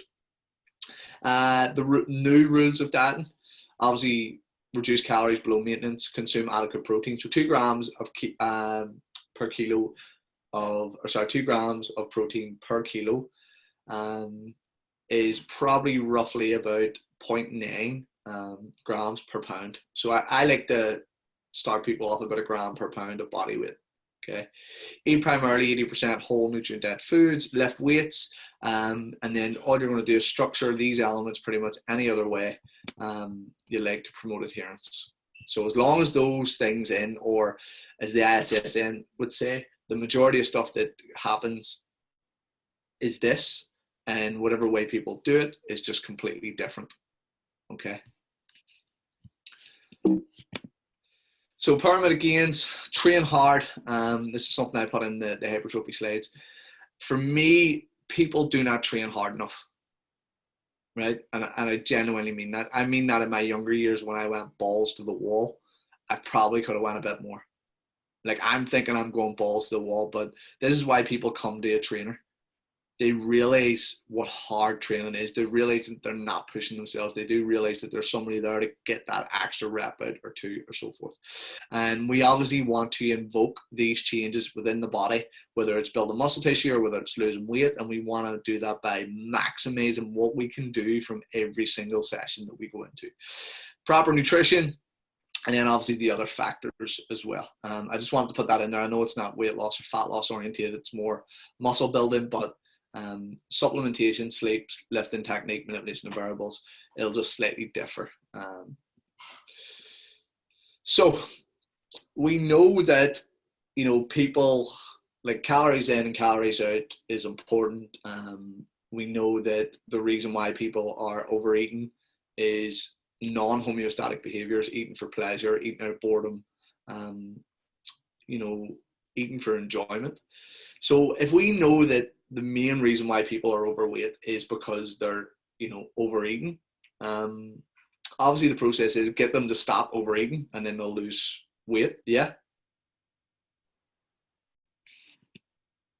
But what we need to understand is why are they eating so much and why are they overeating? Because we know that leptin is signaling to the body, listen, we've got enough food here, we've got enough resources, we've got enough backup in terms of fat tissue to sustain us, knock it on the head. But obviously the overriding principle of pleasure and boredom and, you know, people looking at pleasure response will override it. Okay, so basically what happens is, as you can see here, most dieters fail, but some succeed. A goal conflict model happens in terms of eating behaviors. Okay, so internal processes, stuff that is happening within the body. We've got hunger, we've got stress, you know, maybe depression, fatigue, feeling depraved, boredom, internal factors that, again, some of us that we can control. So we can control hunger to a degree. Okay, to a degree. Stress, we're obviously trying to manage stress as much as we can every day. Boredom, again, something that a lot of us are struggling with at this moment in time. Deprivation, if you're on that sort of type of diet, or you're feeling deprived, or like we are here, we don't have access to certain amount of foods. We may feel deprived, so when we do, there are people going out and buying chocolate and sweets and takeaways because they haven't had them. Fatigue, when you are tired, you've had long days, you've pushed your body hard, you are going to want more foods. And then obviously depressive states, your body uses food as a mood elevator. So we know that high carbohydrate, highly palatable, highly processed, highly trans fatty foods, it has this dopamine response in the brain. It's like, oh, this is amazing, this is unreal. Okay. We've got external factors. So eating with others, we are, whether people want to believe it or not, we are still pack animals, right? We still have homeostatic tendencies. We still have group tendencies. We'll talk about that in Maslow's hierarchy of needs. We still have interests vested in bonding and forming relationships with groups and tribes. We are tribal, even though we are, individual. As I said the other day, one of my clients had this preconceived idea of joining the gym. Someone would be shouting at them, running them down, like thing. And she mentioned that she read a book called Tribe, and she was like, gym people are just not my tribe. And we know that there's a lot of people who this might not be their tribe, but when they lose weight, they see the benefits, they feel healthier. What do you think happens? They generally tend to go towards people who exercise. Someone asked me a question before, a few years ago, could I have a partner that didn't exercise? And or could I have a partner that was overweight, actually, like heavy? And I was like, I'm not averse to it. The main component to me is that I am interested in people who have the same interests as me. Exercise and fitness and nutrition is a huge part of my life. So I would expect people to obviously not be into it, maybe the depths that I'm into, but for someone to have the same interests. And I see it all the time. You get a girl who comes into the gym, or even a guy coming into the gym, and they start training to lose a little bit of weight, and then their partner's looking at them going, oh, they're looking good. And two things happen. They either try and sabotage them because they're like, that bastard's going to leave me. Or they up their game and go, do you know what? Like, I'm going to start exercising because I still want to look good for my partner, and so forth. And again, I believe that's super important for longevity of relationships, to make sure that you're obviously trying your best. You both have common interests. And then before you know it, one person was interested in losing weight. They've now became to enjoy it. Another person has joined in. Now they have commonalities. They can talk about training. I have couples that go to my gym and they're like, oh, what did you do today? Oh, we did X, Y, and Z. And it becomes like something they can speak about at home as well. Okay. Because I think, again, I'm not a relationship guru, but I think that's one of the main things why people drift apart. They don't have the same common interests and goals as they once did. And we all evolve as people. We're not the same people we were when we were 20 to when we are 40 and 50 and 60 and so forth. So food environment, being around highly palatable food, it makes it really, really difficult for us then to control our eating habits, because we are pack animals. Mary's having her 50th birthday party in work, and you're the only one who's not eating cake. Right? Even though you're eating out of the Tupperware box, you're doing it for your health reasons, you're doing it for your thing, you're made to feel excluded from the group. Now, people don't intentionally do that. There may be somebody who will turn around and say, Peter, just have a wee bit of cake. You have a choice there to make. You can go, no, I'm sticking to my dad. Or you can go, do you know what? I'll have a bit of cake, but I understand that I need to pull back X, Y, and Z. I'm not going to limit myself from social occasions. But a lot of people don't know how to do that. They're either all in or they're not. Okay, so your food environment matters. Social events, if you are going to do a show or a photo shoot, your opportunity to socialize becomes less and less. Okay, so you're starting to become more of a recluse. Watching TV, so mindlessness. I do believe there is a huge amount of associations or food associations. And if you have read James Clear's Atomic Habits, people attach meanings to different things, right? So a perfect example for me as a kid was going to the movies potentially once a month. My mum would take us, and she'd bring in, she'd buy her multi-pack of Tato and multi-pack of Coke and smuggle it in because you didn't want to buy stuff in the, in the thing. But you associated having treats with watching a movie. And then when things like Netflix comes along, and there was a recession in 2007, people aren't going out and spend as much money, but they're sitting now in front of the TV with treats and sweets every Saturday night. Saturday night for us was maybe a takeaway night. If we had the money, if we didn't, it didn't happen. But in your head, and all these habits, behaviors, traits, and associations have all been bred from the day you were born, from what your parents have done, what your peers have done. You tend to follow that trend, and that's why I'm a massive believer in it. If you're into exercise, fitness, eating good quality food, that will rub off on your kids 1,000,000%. That will rub off on your partner or someone else 1,000,000%. Okay, so that's why we might say it may be beneficial for you to be in shape so other people can see that. You don't have to be shredded to know what you're talking about, but it may help for some people to understand what you do. For your kids, it may be one of the things that gets them involved. I have a client who has yo-yoed in weight for years. She just messaged me yesterday. She's down another 2 pounds, 7 pounds in 2 weeks. And her kids are, one's 15 and one's 12, and they're joining in her training sessions. And I say that's testament to the fact of she has been training for years. Even though she's yo-yo dad, she's trained for years, and that habit is in their kids' heads going like, Mummy really focuses a lot on exercise and health. Like, that's obviously important. That must be a part of, us as well. And then social expectations. 2 seconds, Dave. Social expectations is a massive thing. Are you expected to look in good shape as a personal trainer? So do you feel under pressure to stay in shape? Should you be in certain shape for, sport? I know I feel pressure. Like there's times where I've drifted, away from being, in shape into this fat powerlifter that I did for a couple of years. And I felt self-conscious.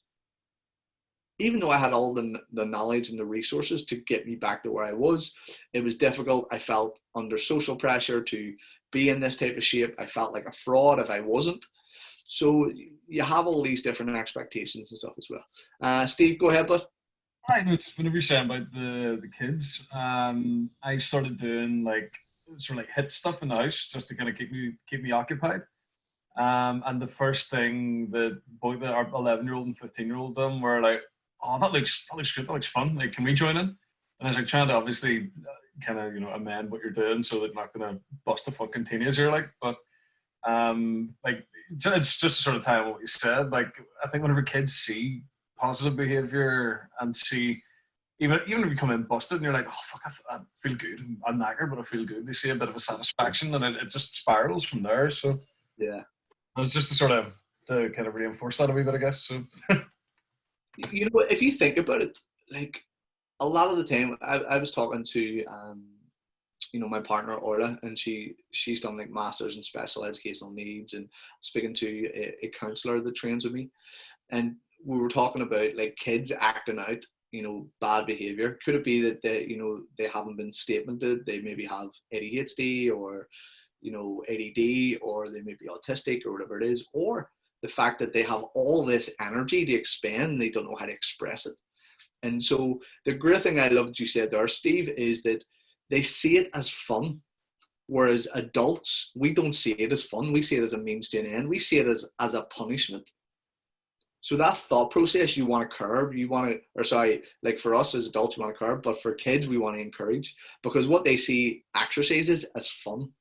Oh my God, like I'm sick of sitting in, looking at books. I can't wait to go out and play or be stimulated, even though it may be on a PlayStation, whatever it is. They want to be mentally stimulated. They want to feel like they've done something. And yeah, I would wholeheartedly encourage that. And I remember Paul Mort, a guy, a marketer, and he just says it's monkey see, monkey do. He was out doing CrossFit in the garden one day, and his 2-year-old was coming out. And you see some people buy like the kiddies' weights, and the kids mimic their parents' movements and stuff. And I think that's just, a great way to instill basically what you believe are your family values as well, and we know it's going to be good for them. So this goal conflict model has always happened internally and externally around us for people not to be able to adhere to their diets and cause them to overeat. And if we look at this here, if we start in the upper left, okay, so an unhealthy lifestyle, the green, we have insufficient activity. Okay, so we're not moving as much, we're not exercising as much. Okay, so we've got appetite regulation, calorie margin for overeating, right? So you're not doing a lot of exercise, you're bored, the likelihood of you overeating is probably going to be higher because we know boredom, pleasure eating, non-homeostatic stuff is going to affect, right? Now here's another important, insufficient sleep.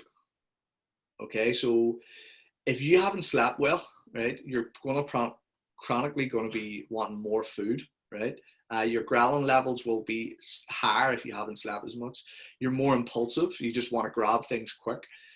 You want to feel better. You want to feel satiated. You want to feel like, more energetic. So you're going to obviously go towards foods that are highly calorific and so forth. So all that unhealthy lifestyles, like you not eating as much or you not exercising as much, overeating, not getting enough sleep. What that happens in today's society is we have processed foods, we have food cues, and food cues could be, you could see an advert, on TV.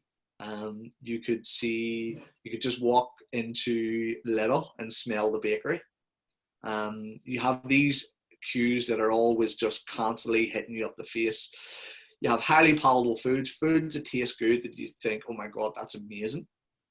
And what that can lead to is, as you can see here in this little gray box in the middle, the ability of the fat thermostat to prevent weight gain is downregulated. Okay, it doesn't happen. Okay, so when you look at the unhealthy lifestyle again, insufficient activity, it's really difficult for you to then control your appetite or control your overeating. All these modern day processes, processed foods, food cues, highly palatable foods, lack of sleep, impulsive, want to eat for pleasure behaviors, that makes it really, really difficult for your internal body, for your body's leptin levels to tell the brain, do not eat anymore. It makes it really, really difficult to do. Okay.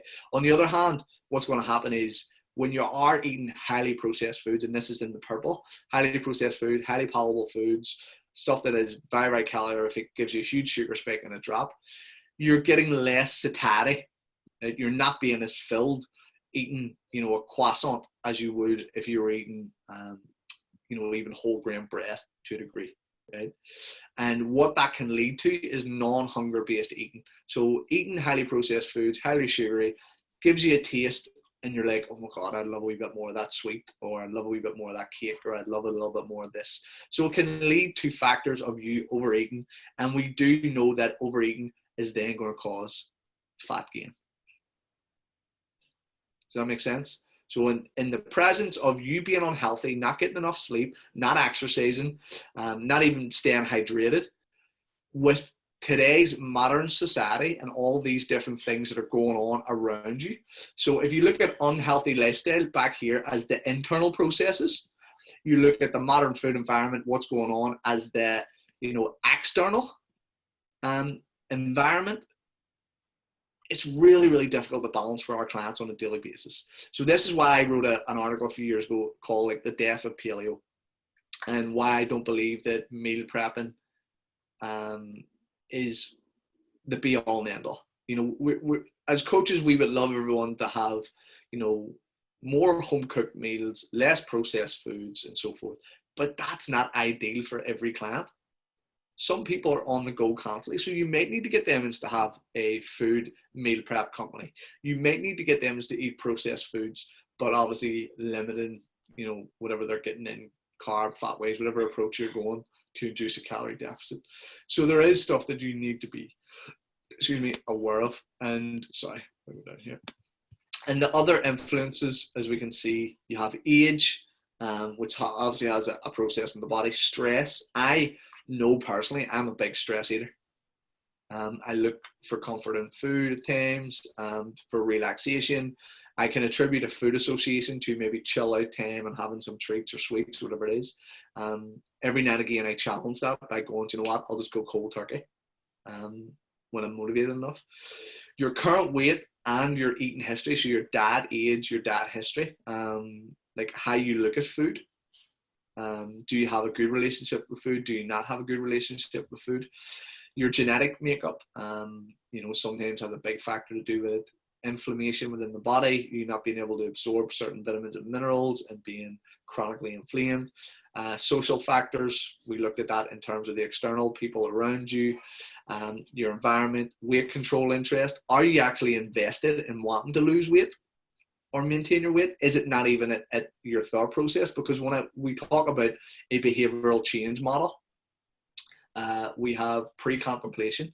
Pre-contemplation is when people are not even thinking, right? And the behavioral change model doesn't relate to exercise and fitness, it relates to everything.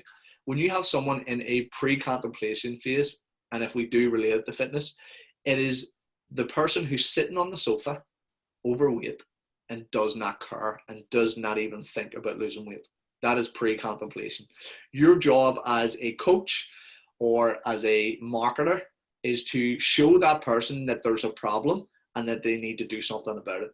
So you'll see, on the ads for, don't be smoking because it can cause lung cancer. So the person who's smoking there, who's unhealthy, is going, maybe I should do something about this. Now, sometimes the actual interest in doing something isn't there, right? But our job is to make them aware. So if someone is overweight, and it's the same way I said before about, you get a lot of people talking about like plus size models and they're happy and so forth and everything else. So they have no real interest in losing weight. My job is to say, well, okay, I know you're comfortable in your body and your own skin, and that's great. But health-wise, it's probably not the best. Did anybody watch that deadlift yesterday? 501 kilo? Yeah. Like the difference in Thor from 5-10 years ago in terms of how he looks. I remember when he first came on the scene in the European strongman, he was still about 6'9", wherever he is, or 6'7". He was quick. He looked athletic. And he realized a bit, like Eddie Hall did and Brian Shaw, they need to, consume a huge amount of calories. And the reason why I have a lot of respect for, Eddie Hall was he was doing these things which was causing sleep apnea, which was causing him not to have the best of health, putting his health at a huge amount of risk. And he always said, and fair fucks to him for sticking to it, if he won World's Strongest Man, he would quit. And he did. He quit because he knew it was impacting his health. And I looked at Thor yesterday, and even his face blown up, and I'm like, he hasn't got a lot of years. I think he'll be the same as Eddie Hall. If he wins World's Strongest Man, he'll be gone. And then it made me think of someone like Savickas, who has won it multiple times and still can, compete with the best, or Mariusz Pudzianowski, who was just an absolute freak genetically. But just going into those sort of things for genetics and socioeconomic status, we know there is a shit ton of research to say that if you are from lower class, poorly educated, working class family, the likelihood of you being overweight is higher. Okay, it's just higher. It costs less to buy processed foods. You're not educated on nutrition, so you just buy whatever you want. Diseases, dietary beliefs. Are you vegan? Are you vegetarian? Are you against eating certain foods? Your gastrointestinal health. So basically your gut health. Stopping smoking does have a major component on people gaining weight. Time availability, have you got time to prep meals and so forth? Your education and emotional eating, around stress. So all those influences are influencing what's happening to our clients internally, and they're being affected externally. For them is to make a decision every single day. And it's our job as coaches is to, teach them the right way of what they need to be doing, show them this is the right way by getting them results and getting them to buy into the process. And again, all those external factors, hunger and satiety, or internal and external, hunger and satiety, not exercising, nice tasting quality foods on one side, people bombarding or like marketing and bombarding you with that can lead to you overeating. Okay. And we look at as well also hormonally how we can be affected by food, and this again is happening more with females. We look at the female menstrual cycle. You've got the first sort of 12, 13 days, you've got the follicular phase, you've got ovulation of the egg, and you've got the luteal phase. And on the left, you've got LH in yellow, which is luteinizing hormone. You've got FSH, which is green, which is follic stimulating hormone. These are just basically based on the phases, what hormone is released by the brain. You've got estrogen and you've got progesterone, right? Where most people are going to put on weight female ways, where their increase for cravings is going to come from when the luteal phase happens and an increase of progesterone. So a lot of females will tell you that they get a huge food increase, an emotional response about a week before their period. Okay, and that's a lot of people then wanting, your body wanting those calories to make sure that, you know, number one priority for females is reproduction. Okay, and you know, what's the number one process for us as human beings? Survival. After survival, reproduction, right? Because you can't reproduce if you're dead. But looking at females, there's not a huge amount of testosterone in their body. Estrogen is their best muscle building hormone. Progesterone, when that's higher, the likelihood of them is losing body fat around this period is a little bit lower. Now, people can still do it. Like, even though this is happening internally, what matters is calories in, calories out. Does that make sense? So even though this is happening hormonally, you can still lose weight in the luteal phase. You can still lose weight throughout, because people used to say that they would adjust the diet to have a higher carb intake for more of a pleasure response, satiating, feeling better, hence why, you know, females maybe want more chocolate or processed foods towards this time. But you're still dealing with all these factors. You're dealing with the internal and external factors of what's going on, and that is the factors in hormonally. So before you just go on and run and try and find what is, you know, what hormone do I need to optimize to lose body fat, it all starts with what you put in your body. Okay, and you're playing about with that with external factors in terms of your environment, social situations, you know, are you actually invested in losing weight or not? All these things are contributing to what you put in your mouth, which contributes to what happens to us hormonally. But we know this is happening with, you know, females anyway, and it can cause a little bit more, you know, problems internally in terms of wanting to eat more processed. So fat loss principles are universal, right? So we know what works, what doesn't work. We know the factors that are causing this, but the actual application of getting someone to do it is completely individual, right? Completely individual, and it needs to be coached by you guys. Okay, so we know the science behind it. Like I say to people, you know, nutrition is very, very simple.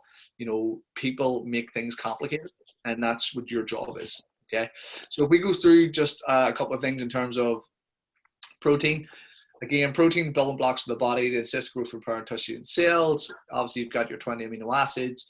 Incomplete proteins like legumes or grains need a mixture. The average intake based on research 0.8 to 1.5 grams per pound of body weight.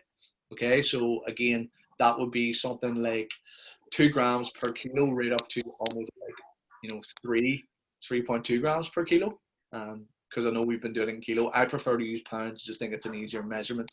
And obviously we know the protein is equivalent to 4 calories per 1 gram. And a simple little, you know, table at the bottom, just to give you an idea of protein intake. So you've got a 200-pound, say, meal, 1 kilo meal, right? If you looked at the lower end of their protein intake, you'd be looking at them to have about 7 grams of protein per day. Right, which if you're about 200 pounds, a lot of people will be hitting probably anyway, if you're looking at a meal. If you were to increase that to 1.2 grams per kilo, right, so this is per kilo, even though I'd said pounds there, you know, 1.2 is still pretty low. You're looking at 108 grams per day, especially if you look at someone's average caloric intake of a 200-pound meal who's really extremely active. That's pretty low. 1.5 grams per kilo, you're going up to 136. And then if you're looking at 1 gram per pound of body weight or 2.2 grams per kilo, you're looking at 200 grams of protein daily. Okay, and we are basing that again, should be on lean body mass, on actual potential goals. Are they trying to lose weight? Are they trying to build muscle? If they're trying to lose weight, protein intake can be increased. If they're trying to build muscle, protein intake just needs to be sufficient. Having more doesn't make it any more beneficial. And based on the stuff that I've shown you on the course, we do know the current guidelines aren't adequate. If you are training, your resistance training, you probably want to be 2.2 grams per kilo and up to 3.1 grams. So that would be equivalent of 1 gram per pound, right up to almost 1.5 grams per pound. Resistance train athletes, obviously, you only need a sufficient amount, okay? So if you're looking at athletes, you only need a certain amount of protein. You don't need to have a super high amount of protein. There's no evidence on body composition or performance benefit to taking more than 2.5 grams per kilo of body weight. So more doesn't always mean better composition or better performance, okay? So this is the point that I want to get across. There is a range that you can be in that is optimal, but there's no huge additional benefit to having even higher amounts of protein. We know there's no real downsides, so you can sort of get away with it, but there's no additional benefit.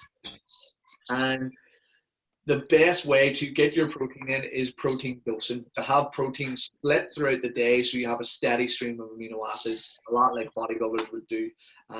So you can see here, 4 to 5 equal spread feedings of 20 to 25 grams of protein, 35 to 40 grams in the elderly. Why would we have a higher protein intake for the elderly? Having a bone structure and stuff like that. For what, sir? Muscles breaking down quickly. Yeah, so they're experiencing sarcopenia, muscle wastage and loss, and obviously we're trying to offset osteoporosis and stuff as well. So those feedings of food dosed throughout the day is going to be more beneficial than someone who has eaten 100 grams of protein and they eat it in 2 meals and don't eat it in another 2 meals. So 25 grams split over those 4 is going to be more beneficial, more optimal. But again, what really matters is the overall intake that you get in. And again, if we look at this as a continuum, again, this just comes from Eric Helms' stuff. The lower end, 28 to 1.2 grams per kilo, which is what the research says that you should give someone as a sedentary individual from what we did. On the higher end, we have 1.4 to 2.7 grams per kilo, whereas Helms would say 2.3 to 3.1 grams.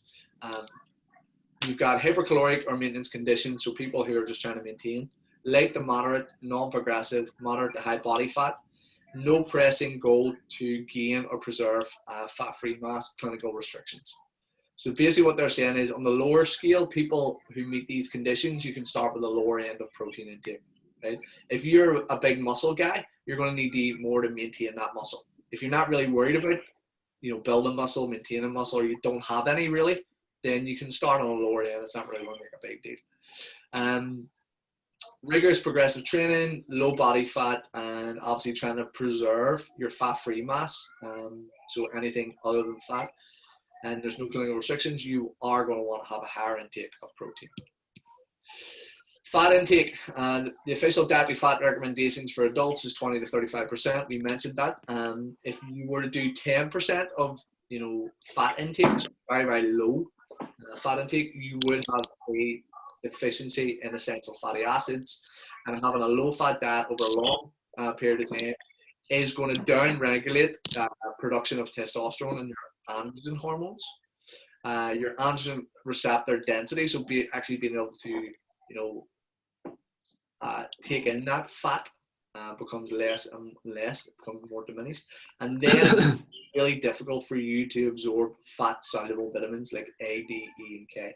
And in today's society, we know, if anybody has been reading the research, vitamin D has a great benefit to our basic immunity, and it's one of the leading supplements for helping us with COVID-19 and coronavirus. So vitamin D supplementation for immune health to not say it's not going to prevent COVID, but in terms of boosting that immunity for if you were to get COVID. Fat is the biggest source of energy in the body, provides insulation, helps keep our body healthy, nutrient dense, and keep you full. So fat has different forms. We've got saturated fat, coconut oil, grass-fed butter, cheese, milk. We have monounsaturated canola oil, olive oil, nuts, polyunsaturated corn oil, soybean oil, omega-3s, trans fats, all the nice stuff, and usually the recommended daily intake, 0.4 to 0.8 grams per pound, or minimum 20% of your diet.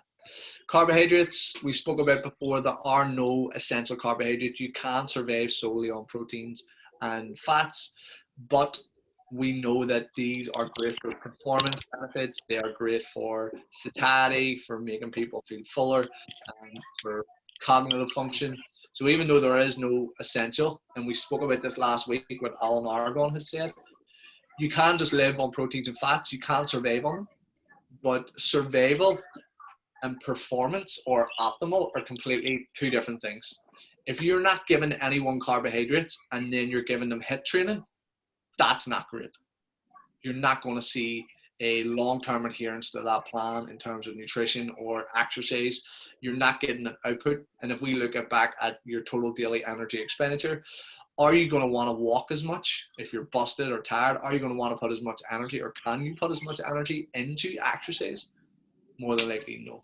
Okay, so obviously we can source nutrients from proteins and fats to maintain life, but they are the main source of energy for the brain and muscle tissue, come in different forms, starch and non-starch, and the recommended intake is individual. I do believe there is a sweet spot for a lot of people, or where people believe where they perform optimally. That's why some people prefer a higher carb intake, some people prefer a lower.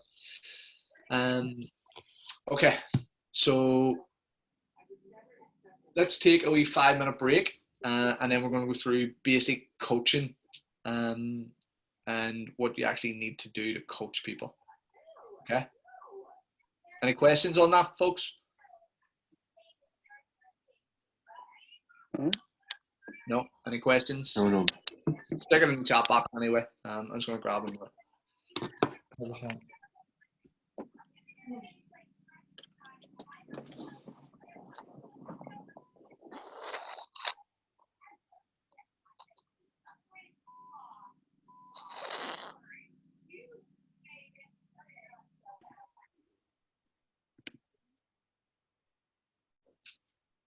Yeah, check.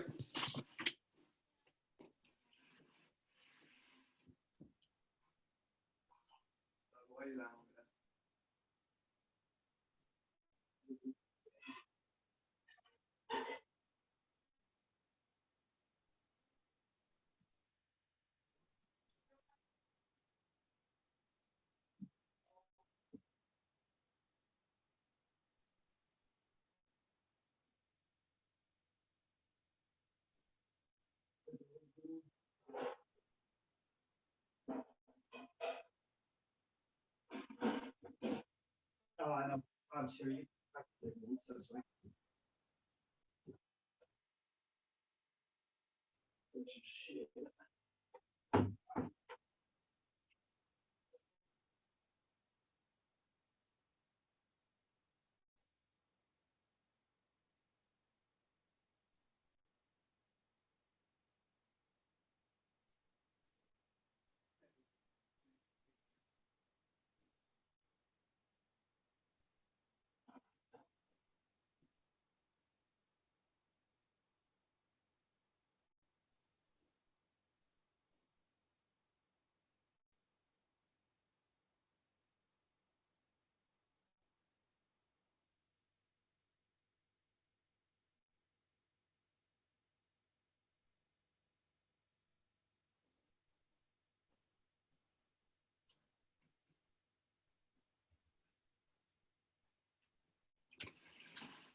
There you go.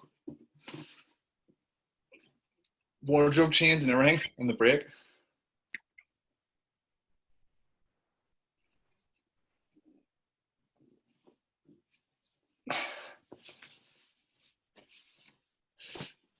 Are we ready to go, folks? Aye. Yep. Any questions so far, or? Let's see who we got.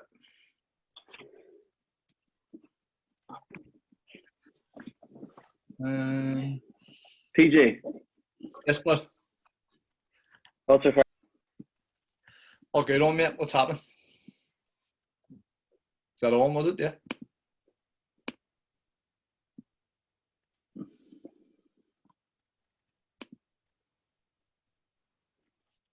Hello?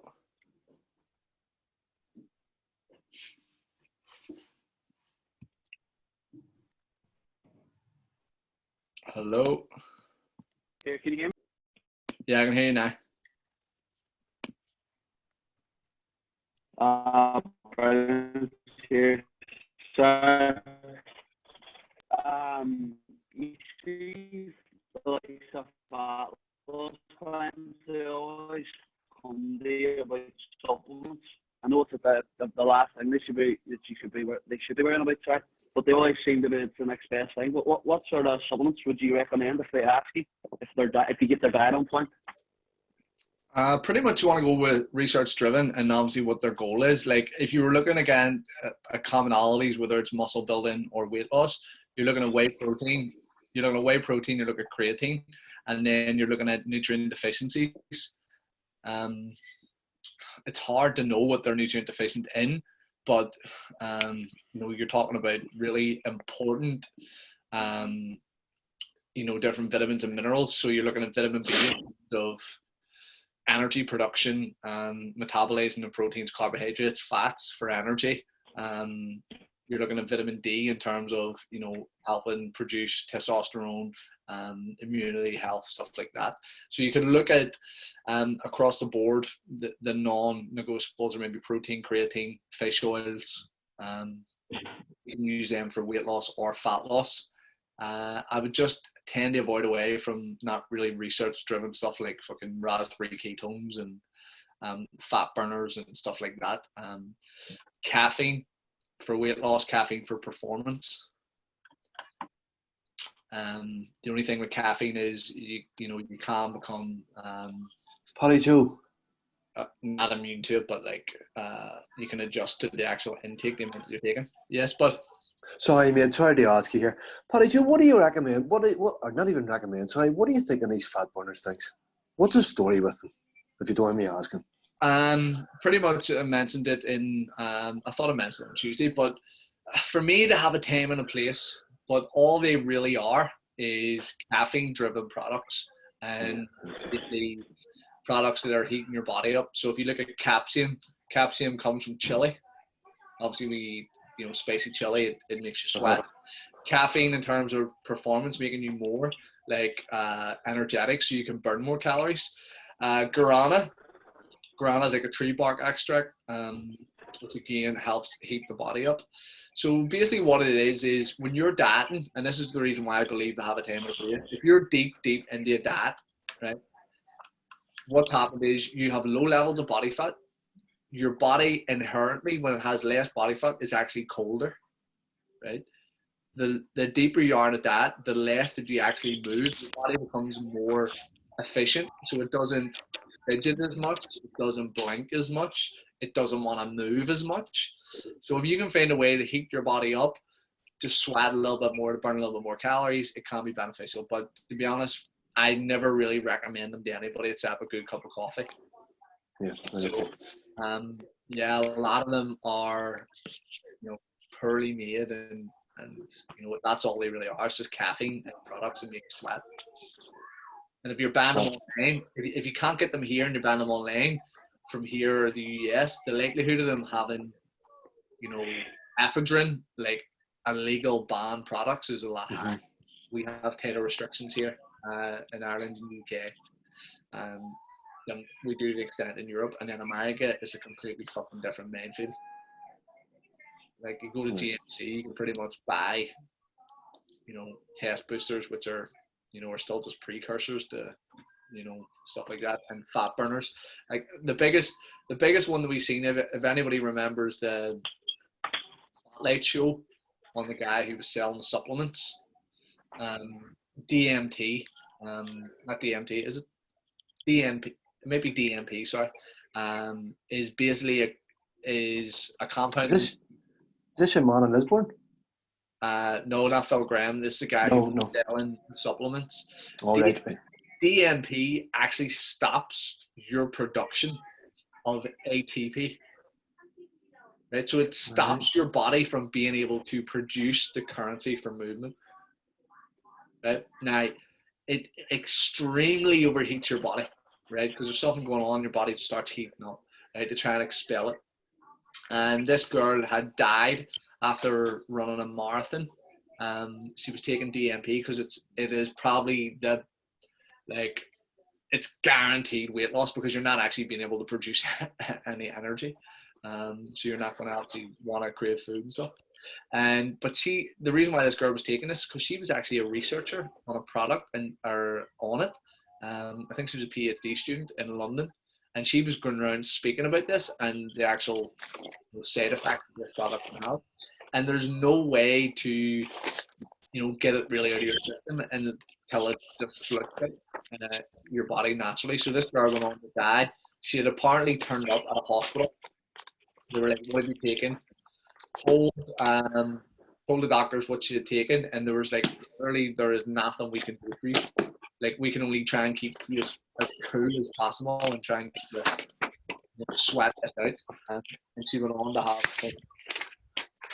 heart failure. So there is a lot of illegal stuff out there, but I would just try and steer people towards the basic. Right, okay.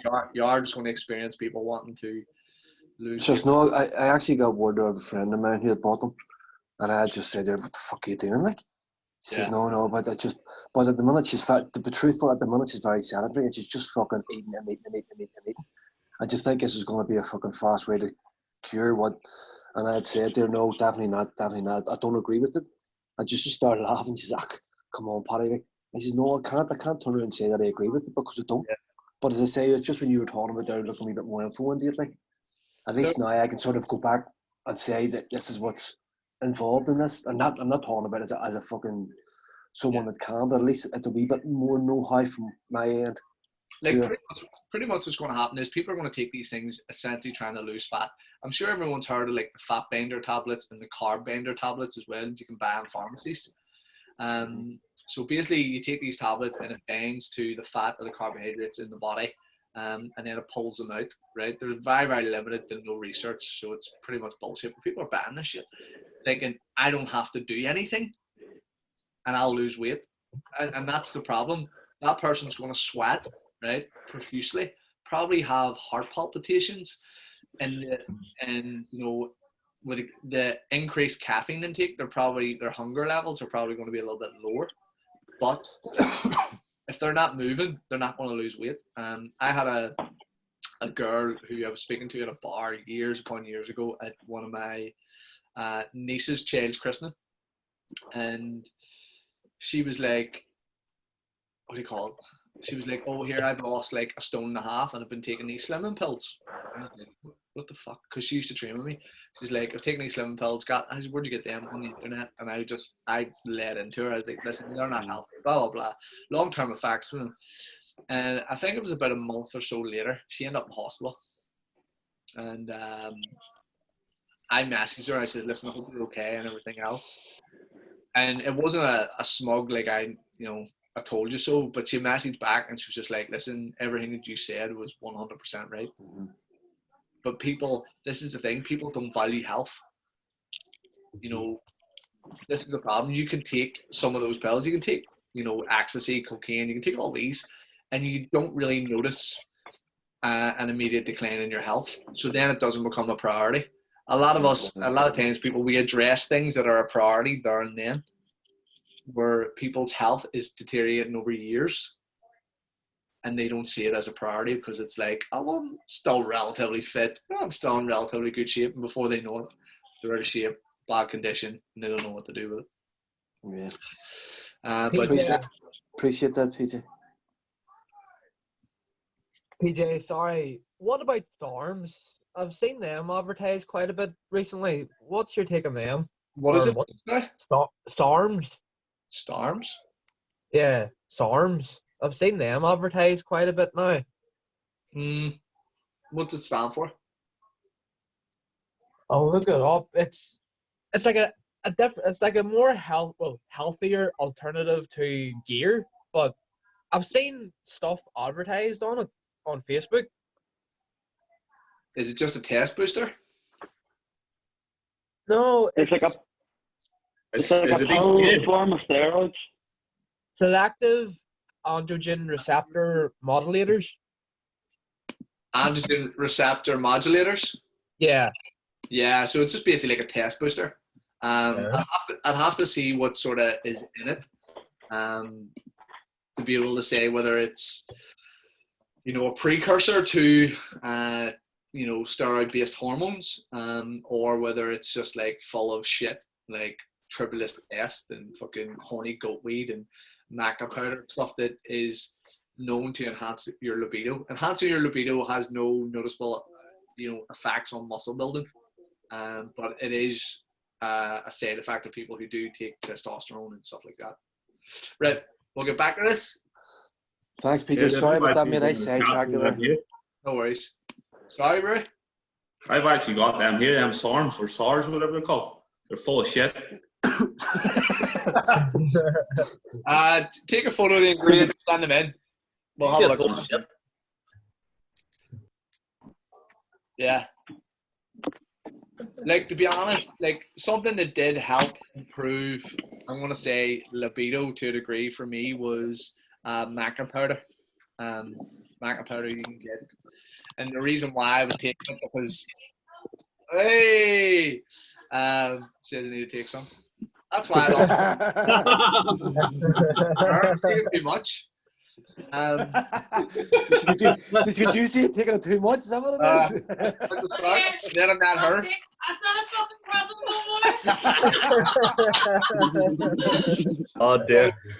There's no secrets here, is there? Like? The reason why I was taking these was I was working with a bodybuilding coach. I was dieting, and like one of the stuffs that people don't talk about when you're deep in a diet is like your testosterone levels, your libido, everything goes down, right? So I could have watched porn and nothing would have happened, right? I got at this stage, it was that deep in a diet, energy levels were just busted.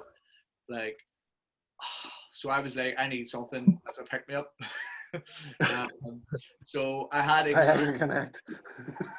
So I had Examines Fat Loss stack guide, which I showed you guys, and there was one that was like maca powder was like a B product, like, you know, there's some good research say it can help, and I did notice a difference, but it still was minuscule.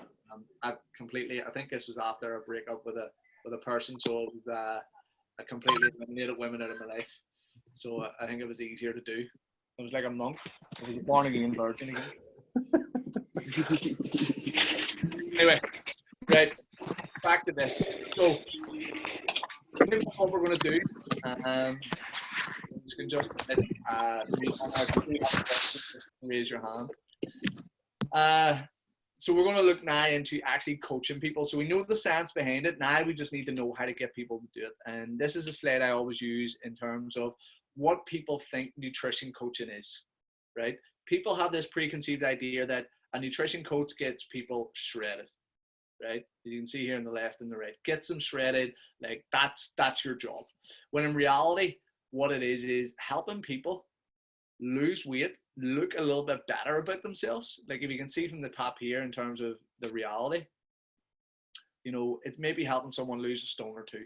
For a female, it may help them to feel or look a little bit more toned. For the Olympic lifter, it could be getting that person to make weight or perform the same way that we look at an athlete, a runner, a sprinter, or even a fighter making weight, right? So your job as a nutrition coach is to get an outcome, okay? And the outcome is completely different depending on, you know, what they want, their goal, it may be sport related and so forth, okay? So we may be looking at performance, we may be looking at weight classes, we may be just looking at someone wanting to look better, okay? So again, think about what your person wants and then address that. That's why you don't want to be a performance coach and then start looking at helping people lose fat loss. Or if someone comes to you with fat loss and you're worried about them as performing, which may not be optimal for them as losing weight really quickly or losing weight in general, then they're probably not going to want to work for you. So you have to have a diverse approach, and you need to more or less address what the person wants and what they need as well. Okay, so nutrition coaching isn't always about making people shredded. It's obviously about helping people as well. Oh, why is this coming off?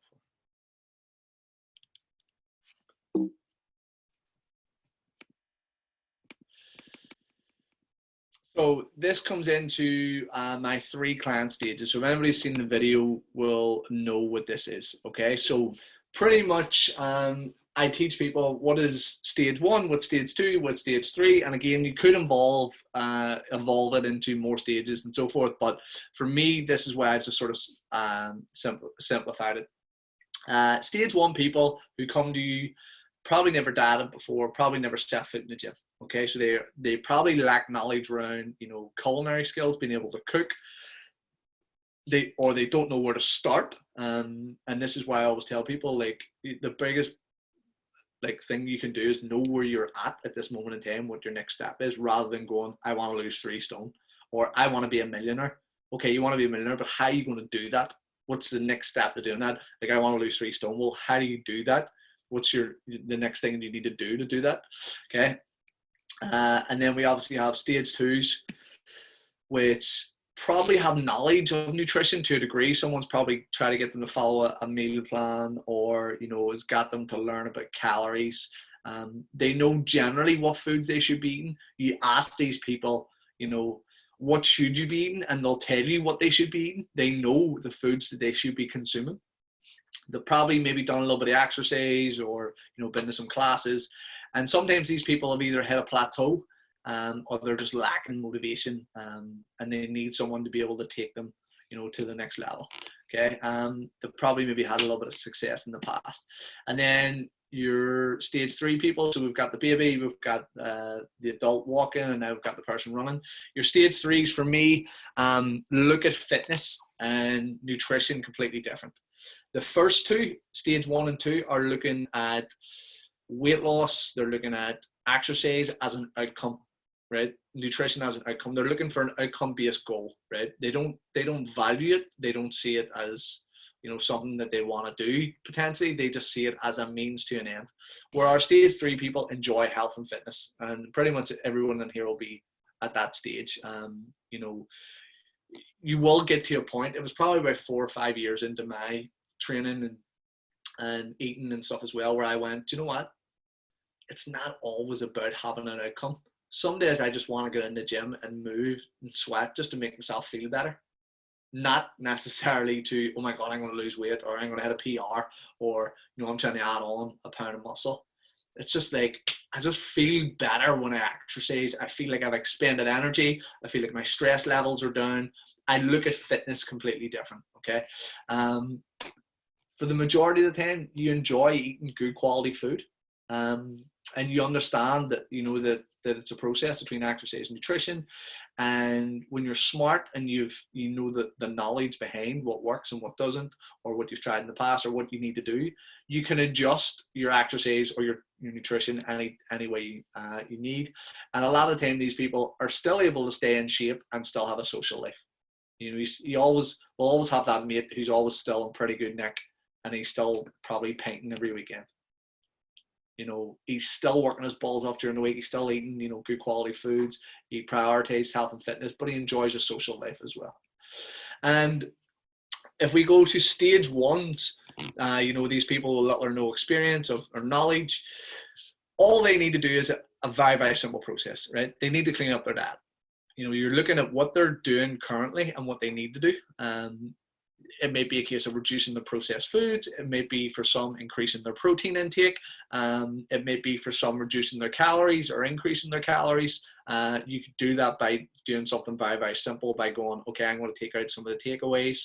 I want you to eat more food here.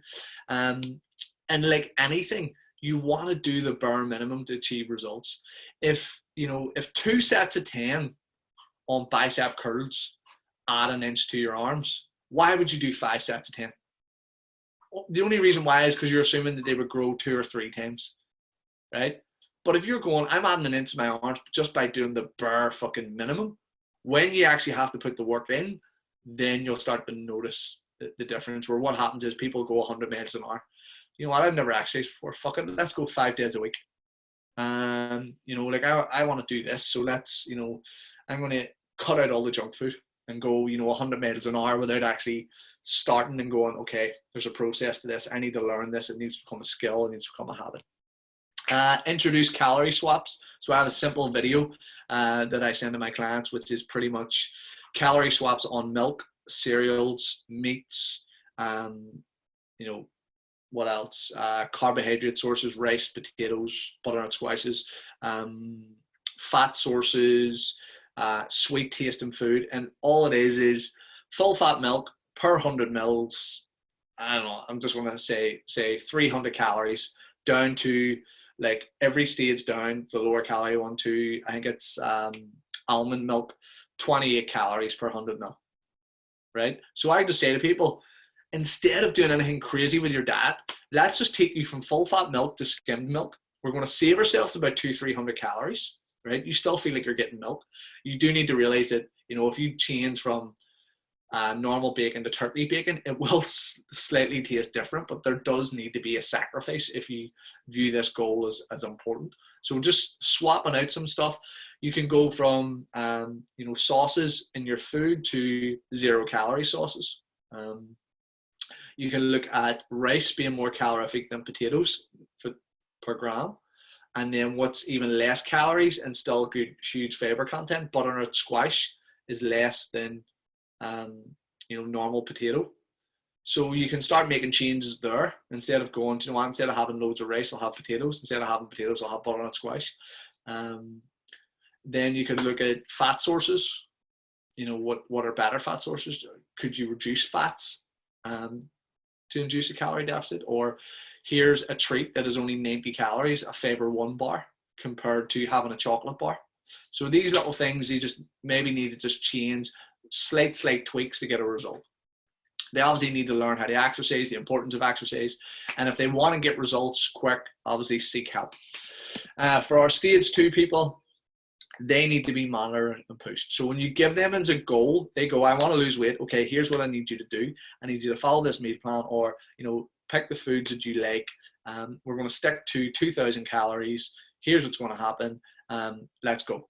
And then a lot of the time, if they've exercised before, they may need a little bit of change in routine just to invoke more calorie expenditure or so forth. They need to forget about previous wins. So again, for this is somebody who maybe comes to me and has been to Slimming World and has lost 2 stone. And then when I come in and say, okay, here's what we're going to do. We're going to start counting calories and blah, blah, blah. And then they're like, oh, but in Slimming World, we do sins and we do this. I'm like, oh, hold on a minute. Like, that was the old you. We need to then process, get you better. You want to understand nutrition, so you not only lose weight, but keep it off, don't you? Yes. Okay, well then this is the best approach for you at this moment in time. Okay. And again, if they want help, if they need help, or they want to fast track their results, get help. Because this is what you guys do as coaches. It's like, okay, here's what you can do to lose weight. I'm going to write an article. It's like how to lose your first 5 pounds, right? And weight loss. I'm going to tell people how to do it. So they don't actually need me. But I'm going to say to people, there is going to come a point where you're going to not know what you're doing, and you're going to need help. So you can get up off your ass, and you can eat a little bit less, and you can lose weight. But guess what? If you want to fast track those results, you need help. And then obviously our stage 3, I always say these people have earned the right to be flexible. They've put in the hours in the gym. They've ate the fucking solids for, months and months upon time. They love good quality food. They love movement. For me, these are the people like myself, and Orla will tell you, whenever we go away on holiday, I have to have a gym. There has to be a gym, or I will find a gym. I don't care if it's another country or it's an hour away, I will find a gym to exercise because I enjoy that. That's what I enjoy doing. And they're what I call lifestyle douchebags who love exercise, love fitness, seek out movement and stuff like that. And they have better control over what they eat, better cravings, and they can stop if they want to. And exercise is not stressful, it's a release, and they enjoy that. Okay, so I'm looking at people, where are you on this scale? When I'm assessing people, we get them in for a consultation. Where are you? If you were to pick between stage 1, stage 2, stage 3, and there's a little description, what one would you say is you? And they go like, oh, I have not got a clue. Right, stage 1. Have you ever dieted in the past? No, not really. Okay, they haven't got a clue. Let's tidy up your diet. Stage 2, yeah, I've worked with a few trainers, I've counted calories and so forth. Oh, have you? Cool. Well, here's what's going to happen. I'm going to set you a goal. This is the calories I want you to hit. Bum, bum, bum. Here's your exercise. Good. Stage 3, they just need a challenge. A lot of the time, stage 3 people need a challenge. Each and every one of you as coaches will go through this point where you don't have really time for your own training and fitness, and you start getting out of the way of it, and you start feeling crappy, and then you're like, I need something that's going to motivate me. For me, that was a 200-kilo squat. After that, it was running a marathon. After that, I don't know, I may do a fucking triathlon again. But I need a challenge because I've been training for so long. I'm not really fussed about outcomes, where sometimes I need an outcome. And I need challenges now that are black or white.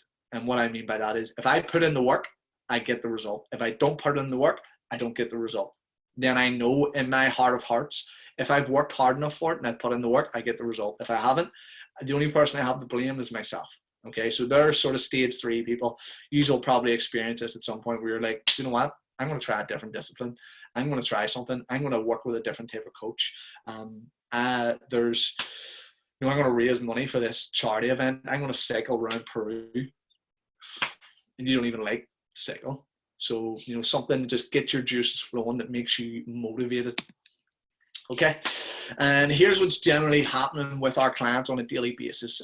They start a diet, they restrict their diet, they start to feel deprived, then they start to crave the foods, they give in, they feel guilty about that, and then again they start to diet again. And as we always like to say, fat loss starts on a Monday. But this is repeated all the time. So guilt is a huge thing. If you don't explain to your clients what's going to happen, that they will potentially overeat at some point and binge, and that there's open lines of communication. If that does happen, just let me know. It's not a big deal. If you start to give people bollockings for it, what happens is people start to hate it. They start to binge, but they'll not tell you about it. And then there's a dysfunctional relationship. It's a bit like trying to manage a member of staff, right? If they're not being open with you, you don't know what the problem is, you don't know how to fix it, or you don't know how to manage it. You then start taking things out on the person, and they may be going through some shit or whatever it is. And if they've told me, I can be more empathetic. That is the number one thing as you have as a coach, is be empathetic for the situation. That's why people who, go to coaches to lose weight, and their coach has lost, say they've been really heavy and they've lost a load of weight. Those people usually do better, because in the client's head, it's like that person's been through that journey. They understand. They're more empathetic towards what I'm going through. Okay, so put yourself in your client's shoes, essentially. And then what we want to do is we want to look at what a perfect diet looks like. Okay, so this is completely different dependent. We have body composition, we have health, and we have performance.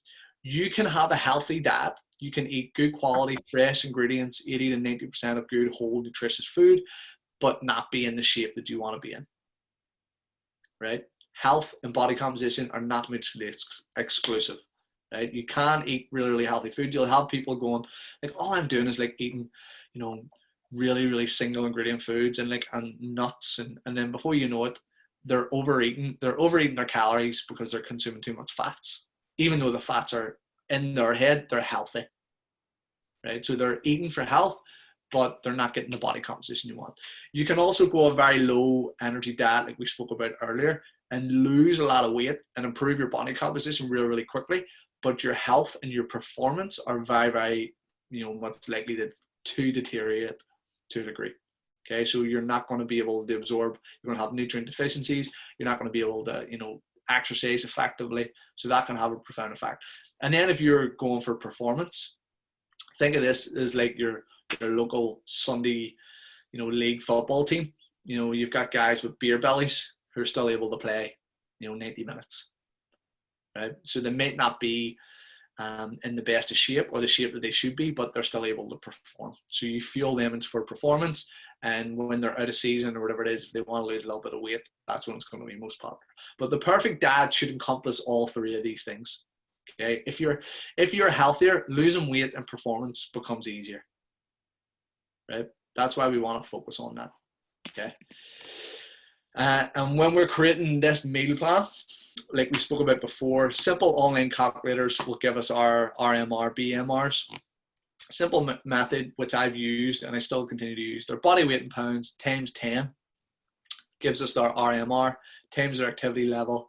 And then what will happen is we'll find out where calories we should, effectively put them on. Okay, so if we work out that a 200-pound meal times 10, 2,000 calories, times by their activity level, which we spoke about, it's in your book on chapter 4, I think it's 236, the activity guide, times those 2,000 calories by the activity level, you have your set calories, right? And if you want to lose weight, you can take some down. If you want to just see where they're at, maybe start them on those calories and see what happens. And then macronutrient intake, we can start to vary depending on the person. So you have someone who is very carb heavy, carb demanding. Some people are going like, oh my God, I love carbs. Like I can't do without them. Then giving them a keto diet is probably not going to lead to adherence. Okay, so we want to manipulate those macronutrients based around the person to increase adherence.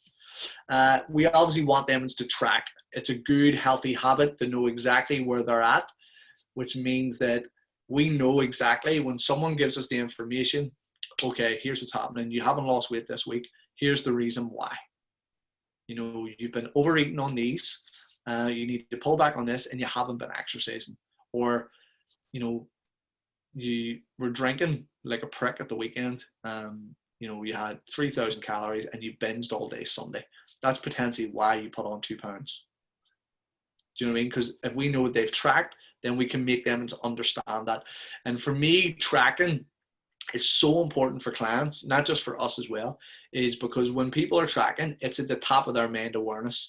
They're now thinking that this is an important part of, you know, the learning process. Because see, when people are invested and it's top of their priority list, they get better results. And this is the reason why people are overweight at this current time, because nutrition is not a priority. Losing weight is maybe not a priority.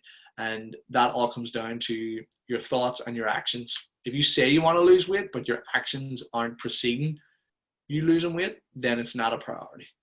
Okay, so getting them to track keeps it on top of their mind, makes it easier. And this is a very, very simple thing that I use with people. You know, have you stopped losing weight? So they'll come to us, I've hit a plateau, I can't seem to lose weight. Like I have one client in particular who I signed up online last week. He's like, I can't seem to lose weight. I'm in a calorie deficit. Obviously he's not in a calorie deficit, but it's not my job to tell him that until he, you know, he signs up. And he's like, you know, I've been on this diet for like a long period of time and I'm finding it hard to lose the wee bit more extra weight and so forth. So once he signs up, I'm like, okay, here's what's going to happen. You've been eating 1,800 calories and you're not losing weight. You're not in a calorie deficit. But you're a large enough male, 220 odd pounds or whatever he is, over 100 kilos. I'm going to increase your calories. Do you know what I mean? And the reason why I say you shouldn't tell the person what to do, it's more a marketing thing. When you have someone on a phone, our natural instinct is to help. We want to help people. That's our job. As coaches, we want to help them. But you're not helping them by giving them the answer. I know that might sound stupid. If you tell them, here's what you do, you need to eat more, they're either going to be resistant to it and go, he hasn't got a clue what he's talking about. They may go away and try it themselves, and then you don't get a client out of it. Right? Or 3, because they've got the information for free, they don't value it, and so they don't apply it. You know what I mean? It's the same way when I talk to you guys about business. Like when you go through the business module, and some of you will try it and some of you won't. Let's see here. Some will try it and some won't. Oh,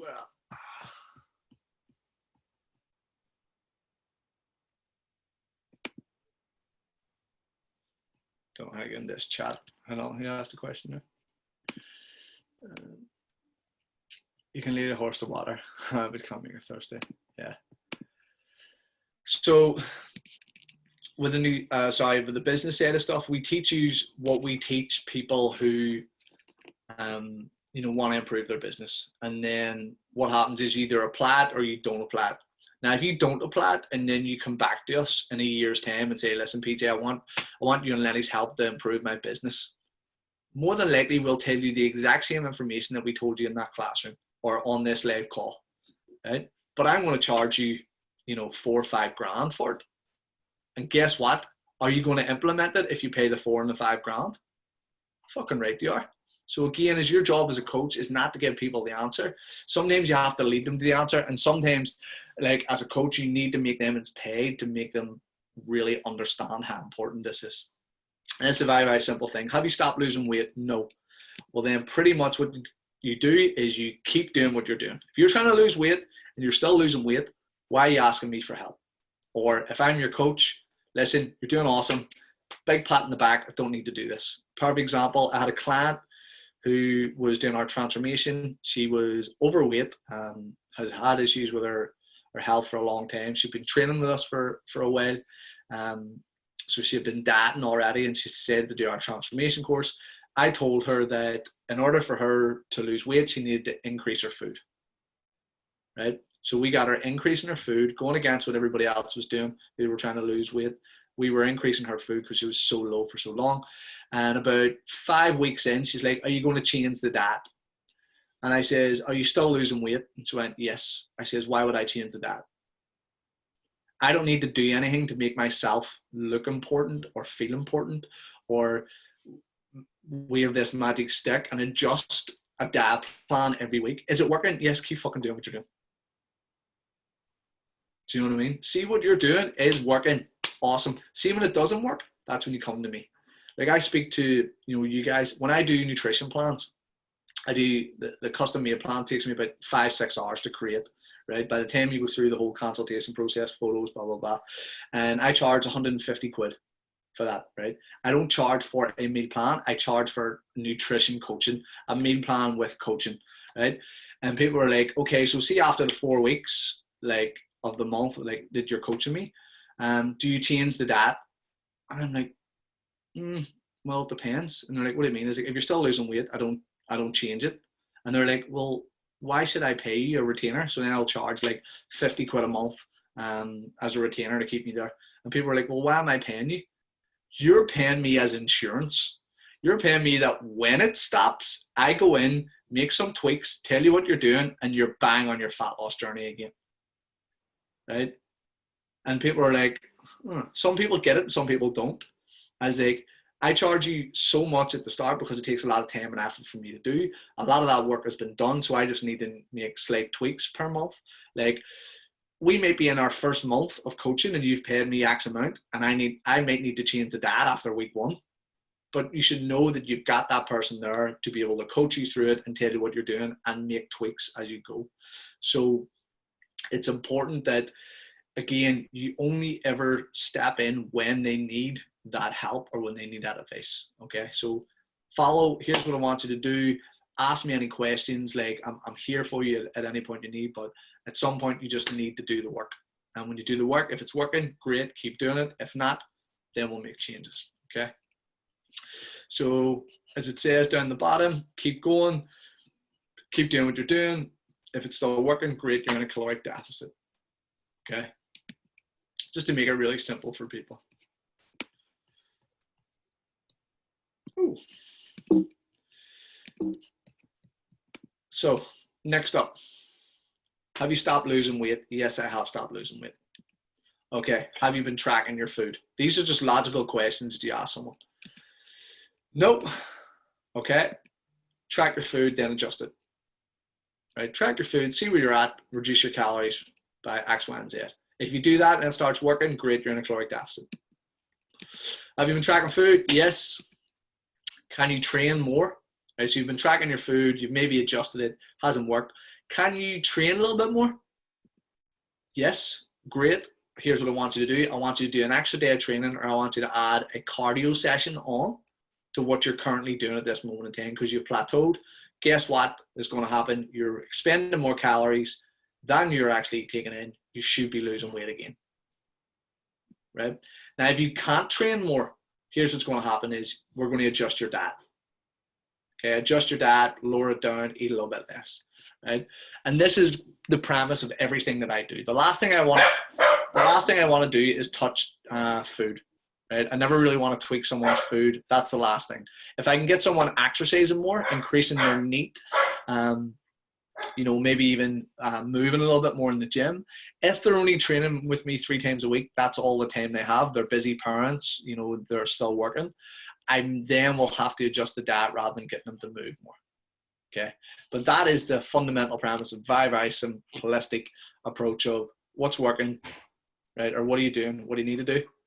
Good, and adjust it. Okay, and then when we're speaking to clients in terms of what they want, these are little infographics I use from Precision Nutrition. They have an awesome wee slide called, or PDF or infographic called The Cost of Getting Lean. And it has body fat percentages from 30% right down to, less than 6% or less than 16% for females, which again is very, very low levels and can be unhealthy. You have a 6 to 9% or 16 to 19% for female. You have a 10 to 12%, 20 to 22%, 13 to 15, or 23 to 25. The reason why these are in here is your client hasn't got a perception of what they want, like what way. They're like, I want toned arms. I want to be 10 stone. But they want to be 10 stone because 10 stone is what fucking Kim Kardashian is. So they're thinking in their head, I want to look like Kim Kardashian. And, well, how do I do that? Well, she's 10 stone. So if I get 10 stone, I'll look like Kim Kardashian. That's not it.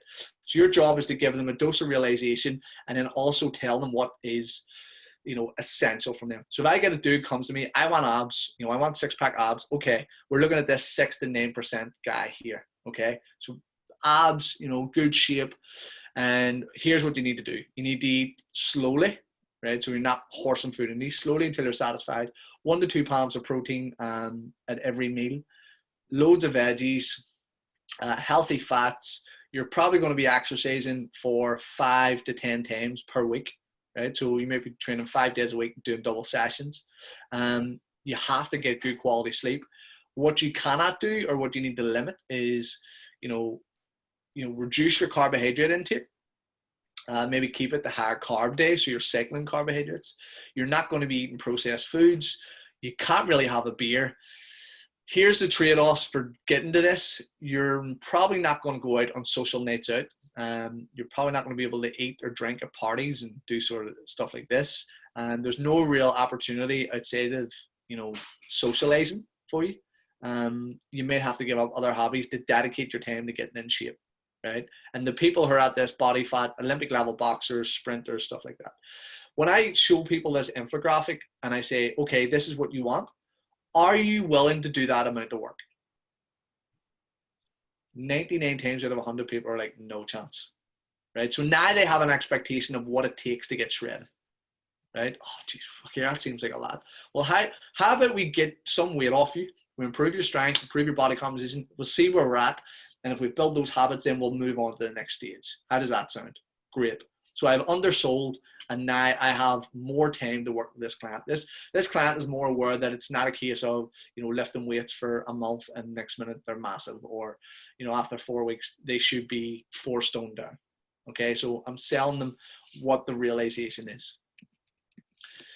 Things that we want to look at. Okay, power of food scale. So power of food scale comes into the external cues that we spoke about earlier.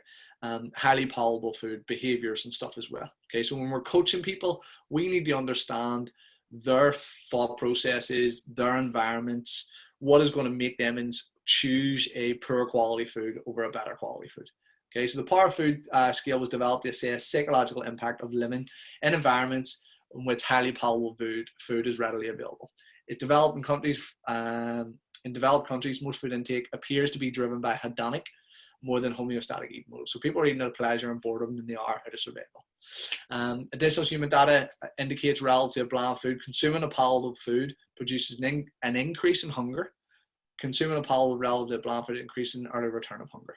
So Yeomans did a study. He gave people a bowl of cereal, a bland bowl of cereal. So he gave one group a bland bowl of cereal, which was say 200 calories. And then another group, they give a bowl of cereal, which was still 200 calories, but tasted sweeter. And what they found was the people who had the bland cereal didn't want to eat any more of it. You'll probably get this with people who eat porridge. Eat porridge solely on its own, probably don't want to be eating shit tons of porridge. It's boring. Have a bowl of Cocoa Pops. You want to eat more Cocoa Pops. Okay, so you want to eat more of those foods. Okay. The motivational state created by repeated exposure to and the consumption of highly palatable foods has recently been referred to as hedonic hunger. Those who suggest that pleasure is derived from the consumption of those foods rather than energy needs per se. And this is where you get a lot of people who say, I'm a foodie. You know, I love wine, I love cheese, I love chocolate. They're not eating out of, survival. They're eating because they enjoy to eat those types of food. And again, another study found that the closer and more available food is to an individual, the more food the individual will eat. And that was done on a study of M&Ms. So M&Ms were within hand's reach of people in an office environment.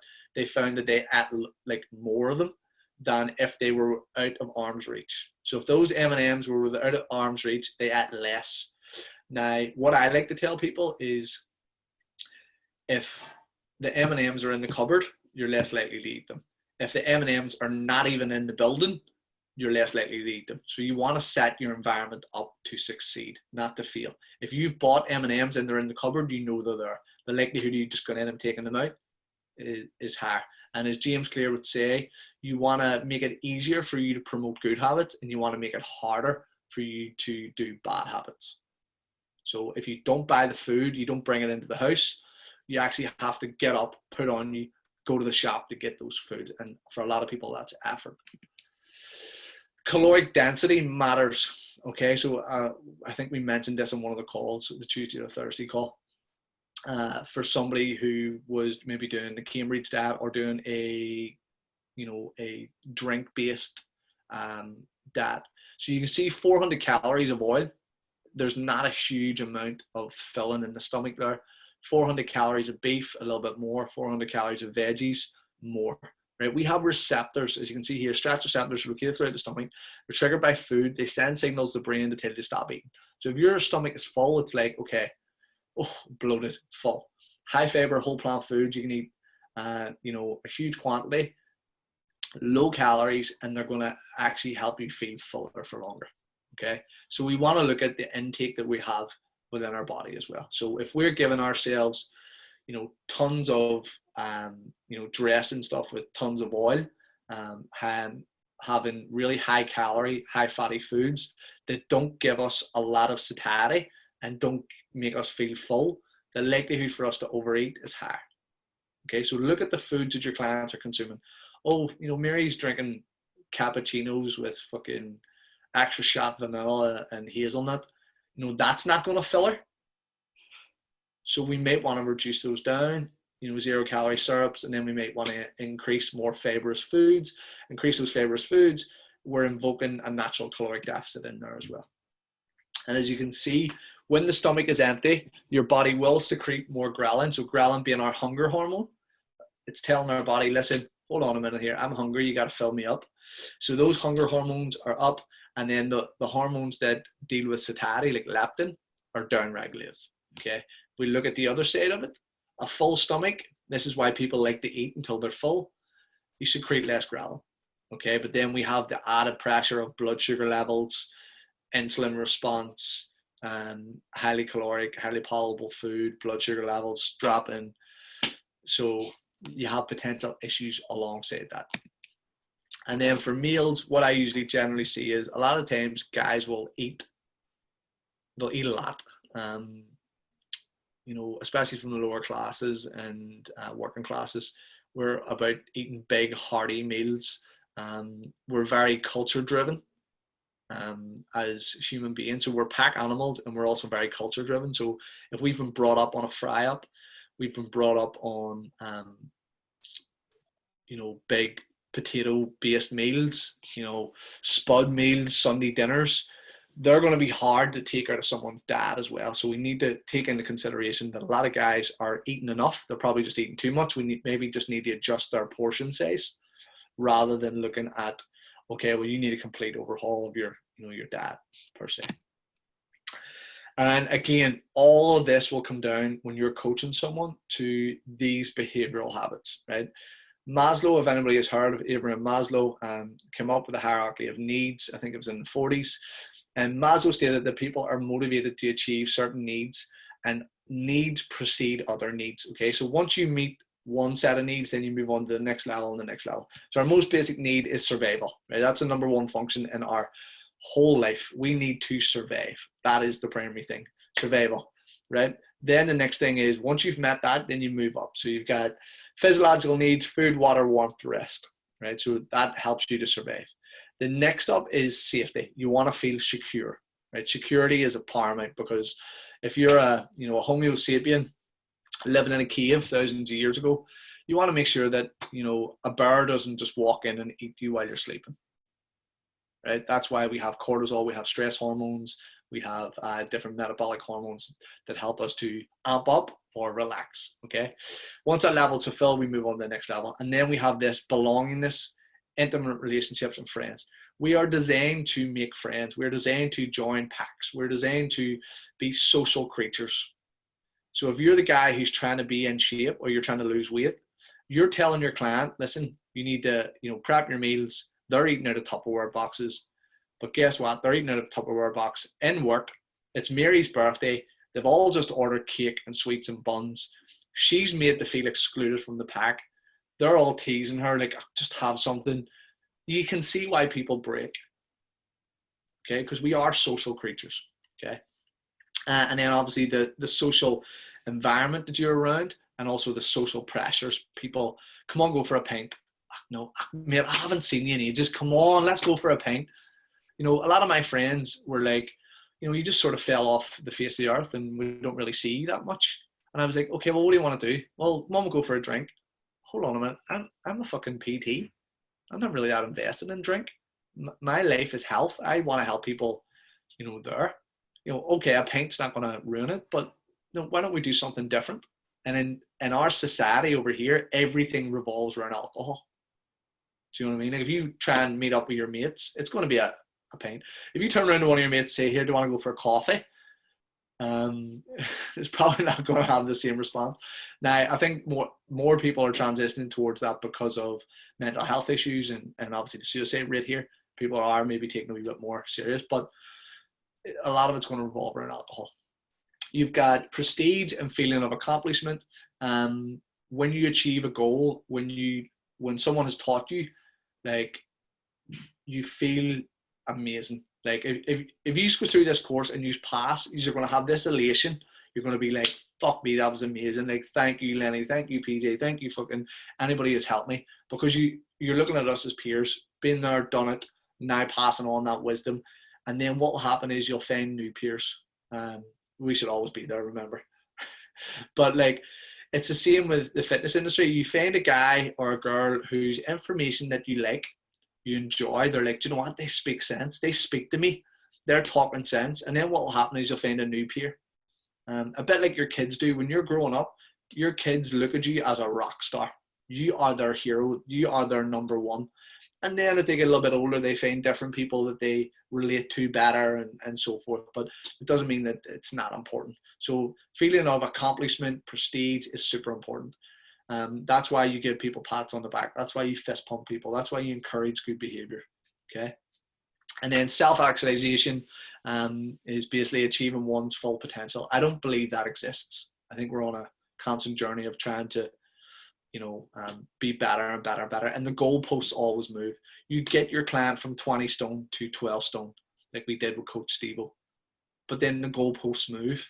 The goalposts now become, okay, I need to be bigger. And then you achieve that goal, and then it's like, okay, well, what's the next goal? It's always a moving target. That's why I don't believe it actually exists. And basically what we're going to talk about is, just to finish off, is dietary adherence. So basically this was a study. I'll put this to say here. Why I can't lose weight on less than 1,200 calories a day. So there was basically a study that was publicized, and Ben Carpenter just sort of did this nice infographic about it. So obese subjects were interested in losing weight, and they were reporting that they were eating less than 1,200 calories a day. So these obese people were saying that they were eating less than 1,200 calories a day. In theory, based on their weight, they should be losing weight, right? So when they were tested, the resting metabolic rate and total daily energy expenditure fell between 5% of predicted values. No abnormally slow metabolisms were observed. So it wasn't the fact that their metabolism adapted, that's why they weren't losing weight, right? Because your metabolism will adapt by 5-10% at most, right? Subjects underreported their caloric intake by a mean of 47% and overreported their caloric expenditure by 250, right? So 47% of them underreported, 51, the majority of them actually overreported. So what they were saying was, I'm eating 1,200 calories and I'm exercising really, really hard, right? They actually weren't exercising that hard, right? They were telling themselves that they were putting in the effort. How many people do that? How many lazy people do you know who are like, I'm really active? Like I'm out walking, 5 times a week. You're walking at a snail's pace and you probably walked around the corner of the shop and back. But they'll tell you, I tell you what, I'm really pushing myself hard in the gym. And then you go in and train them. And they're like, what were you doing? You were doing nothing. Okay. So basically what they found in these studies were all obese subjects in studies who reported that they struggled to lose weight, and they've tried at least 20 times to lose weight, had appropriate energy expenditure, so they were doing enough, right? But they over-reported in terms of like how much exercise they were doing, and they under-reported their food intake. So basically what they were doing was they were not in a caloric deficit. They were on average, instead of eating less than 1,200, on average they were eating 1,500 calories. And instead of saying they burned 1,000 calories, they were actually probably only burning a couple of hundred calories, right? So they weren't in a caloric deficit, and they were saying they were struggling to lose weight. So you can see here, reduced energy expenditure does not induce an earlier weight plateau. So basically a theory that was put forward by Thomas, a 10% decrease in energy expenditure produced less overall weight loss, okay? But it did not result in earlier weight loss plateau. So basically what they're saying is that they reduced their energy expenditure over time from someone who's losing weight. You still lost weight, but you probably hit a plateau earlier than someone who actually followed through. So if you can see on the scale to the left, someone starting at 84 kilos, right, with a 10% decrease in their energy expenditure, they hit a plateau at about 77 kilos. Can you see that where the circle is? Now, people who only reduce their energy deficit or their energy expenditure by 5% actually hit a plateau a couple of kilos less, right? And then those who had no restriction to energy expenditure and were doing what they could got to their target weight 14 kilos off a lot quicker, and they didn't hit a plateau as soon as the 5 or 10%. Right? That was in males, and the same on females. You got just slightly higher than 72, but you notice that there's a plateau quicker because people are not moving. They're not expending as much calories, and that will happen, like we spoke about at the start, the dynamic relationship between you losing weight, not having the energy to train, being tired, or not adhering to your diet. And then we can see here, lack of adherence induces an earlier weight plateau. We look at, females and obviously what's happening in terms of compliance. So compliance and adherence. Based on the model, the little black and gray dots on the left-hand side, that should be, in theory, where they should be, right? That's where their weight loss should get to. They should get from just over 70 kilos to about 60 kilos if they stuck to 50 weeks, almost a year of weight loss based on what they were doing. What they found was after about 10, 12 weeks, they had these wee bumps in the road, their adherence started to stop, and then they didn't get any further. Okay, so they sort of stuck around about a certain weight. And the same thing again for males, but this time for about 20 weeks. Okay, so on the right-hand side, from 88 kilos down, about 20 weeks in, their motivation lacked and it started to go out the window. And this is some of the research. They found that on average, people lapsed from their diet at least 4 times a week, right? And those 4 times could be different. They could be the environment, they could be the food, they could be not exercising or so forth, right? The number of lapses was associated with rates of weight loss. And the most common type of lapse was unintended food intake. So you write out a meal plan, you give it to your client, they eat something that's not on the meal plan, right? That was the most common. The most common lapses for people was being at home, right? So they're bored, they're in the house, they've got highly palatable food around them. The likelihood of them overeating is one of the most common factors for them in not losing weight or gaining weight. And the most common times, or the most common lapse time, was in the evening, right? So we know on average people are not following through on their diet. They're eating stuff that's off their diet, and where they're eating it is at home and at night. It is our job to plan that diet for that person, okay? Risk of lapsing was higher on the weekends versus weekdays. Again, this is all common scenarios that you're going to be dealing with clients, and that research was done in 2017. So you can see here the adherence model. So the gray, you have unintended food intake, right, from baseline dieters, mid-treatment, so halfway through, and the end of treatment. And what they found was obviously halfway through to the end, your unintended food intake was relatively the same, so it had increased from the start. Your unplanned eating actually had decreased because you actually started to get a little bit better at what you were doing. And then very, very similar to where it was, large portions started off, they got a little bit lower, and then over time as your adherence dropped, you started to eat bigger portions of food, right? And then this is where they did it. So you've got at home, work and school, eating out or other. And obviously what you find is that eating out was the biggest, right? So eating out was the reason why most people did not follow their meal plan, right? Other could be other social factors or, you know, other environmental factors, right? Work or school was the less likely for them is to overeat. So people are like, oh, it's all the people in the office. But the likelihood is you get planned breaks, set times, change your environment, go out for a walk, you know, get away from all those highly palatable foods. But the likelihood for you to overeat was less when you're at work or school. You're more likely to overeat when you're at home, as you can see down here. The biggest, you know, lapse was, in terms of location, was at home. And then obviously you can see here, lapses per week go from, on average, 4, they dropped, and then over a period of time, they end up increasing. So your lapses in your diet start to get higher over time. And this is the reason why people stop losing weight, plateau, or regain weight. And then why does weight regain happen? People stop adhering to their diets.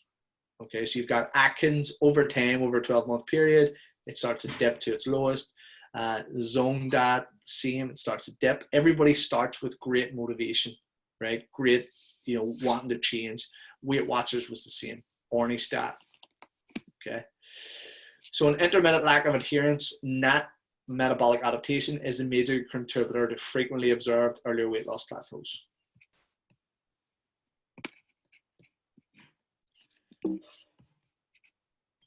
And we're nearly there. Physiology only matters if someone's already psychologically invested. I wanted to put that in there, is we know the science behind what works, but that shit does not work unless someone really wants to change.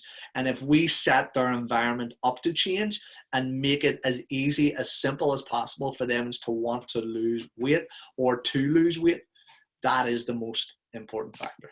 Okay. And as we can see here, as coaches, the information that we have, calorie deficit, eat more veg, remove higher calorie foods, eat, you know, good portion sizes of protein. We need to solve the problem of people overeating at night, right? People having too much food, people eating junk food, and then, you know, people not getting enough sleep, waking up, not prepping meals, and having fewest breakfast options. These are just some of the common things that you'll run into. So what are our solutions? Okay, so do you know what? Let's fast until a certain time. Okay, so if people are eating late at night, like I am, if we move their eating window back, the likelihood of them overeating is less, right? If people are trying to follow, you know, 6 meals a day and they can't do that, focus on what they can do. 2 meals, 3 meals a day, right? Solve the problem for the client. Late night chocolate, okay, let's look at lower calorie options. Instead of having your Kit Kat Chunky, let's have a Favor One bar. Let's have a Jaffa cake, okay? Fewer breakfast options, think of options that you can have on the go that are quick, accessible, and meet, you know, the energy requirements that we need. Okay, so that's your job as a coach when you're coaching people. Whew, that's us, folks. Any questions? That was good, mate. Enjoyed that. Thank you. Yeah. Cheers, PJ. That was Thank you, good. PJ. Yeah, Yeah, I really enjoyed indeed. that. PJ. Yeah, cheers. So, Thank you very much. unfortunately, everyone assumes that you're coming in to tell people, you know, PJ's going to tell me what they should be. There is no, this is the thing of it depends. It really does, of the person who's in front of you. But hopefully the aspect of there is no perfect that, it is working with that person one-on-one. Every person's going to be unique to a degree. Now, that's not to say that basic nutritional principles can't be applied. So for me, if I have a overstressed, overworked, you know, lack of sleep client who has good dietary control, I may put them on intermittent fasting. If I have someone who, you know, loves carbs and overindulges at the weekend but has good structure during the week, I may lower their calories during the week and give them a cheat day or a cheat meal on the weekend. I'm trying to facilitate as much adherence as possible while still keeping them in an energy deficit and helping them lose weight. And like I said, it becomes the model of looking after,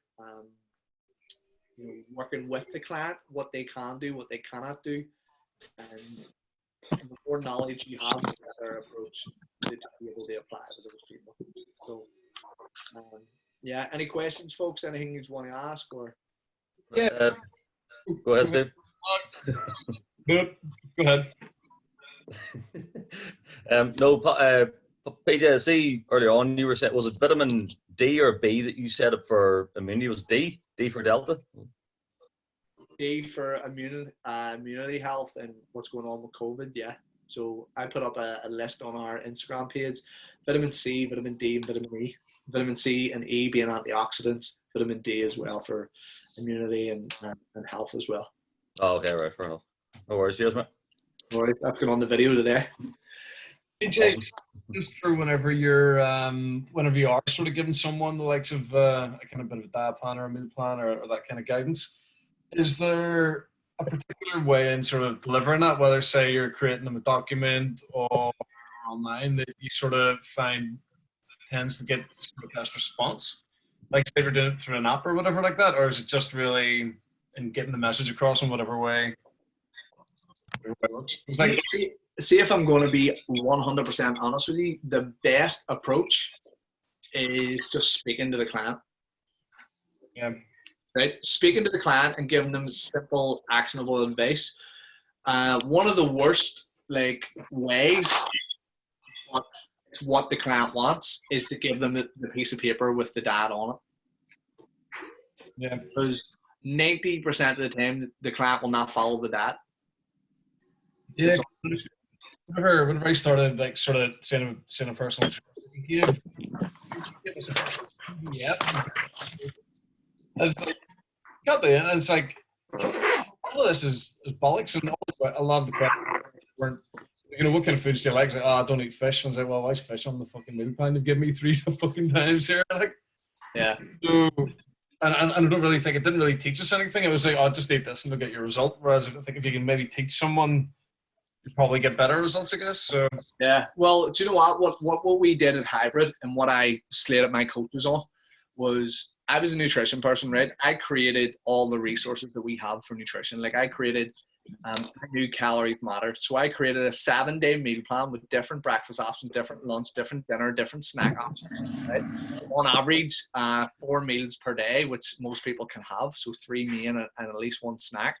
And what I said was, I created that meal plan, 3,000 calories on MyFitnessPal, put it in. Then what it did is it took 200 calories out every day, and I made a 2,800 calorie diet, and 26, and 24, and I work in 200 calorie deficits. You just don't have to. You just can work at 500 or whatever.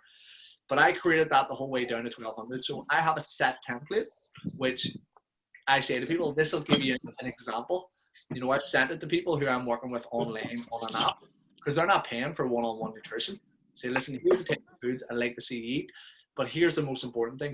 This is 7 days worth of options. I want you to pick the foods that you like, and we're going to condense it down into a plan of 3 to 4 days. Because what's going to happen is you're not going to like fish, and I might have tuna on one or salmon on one.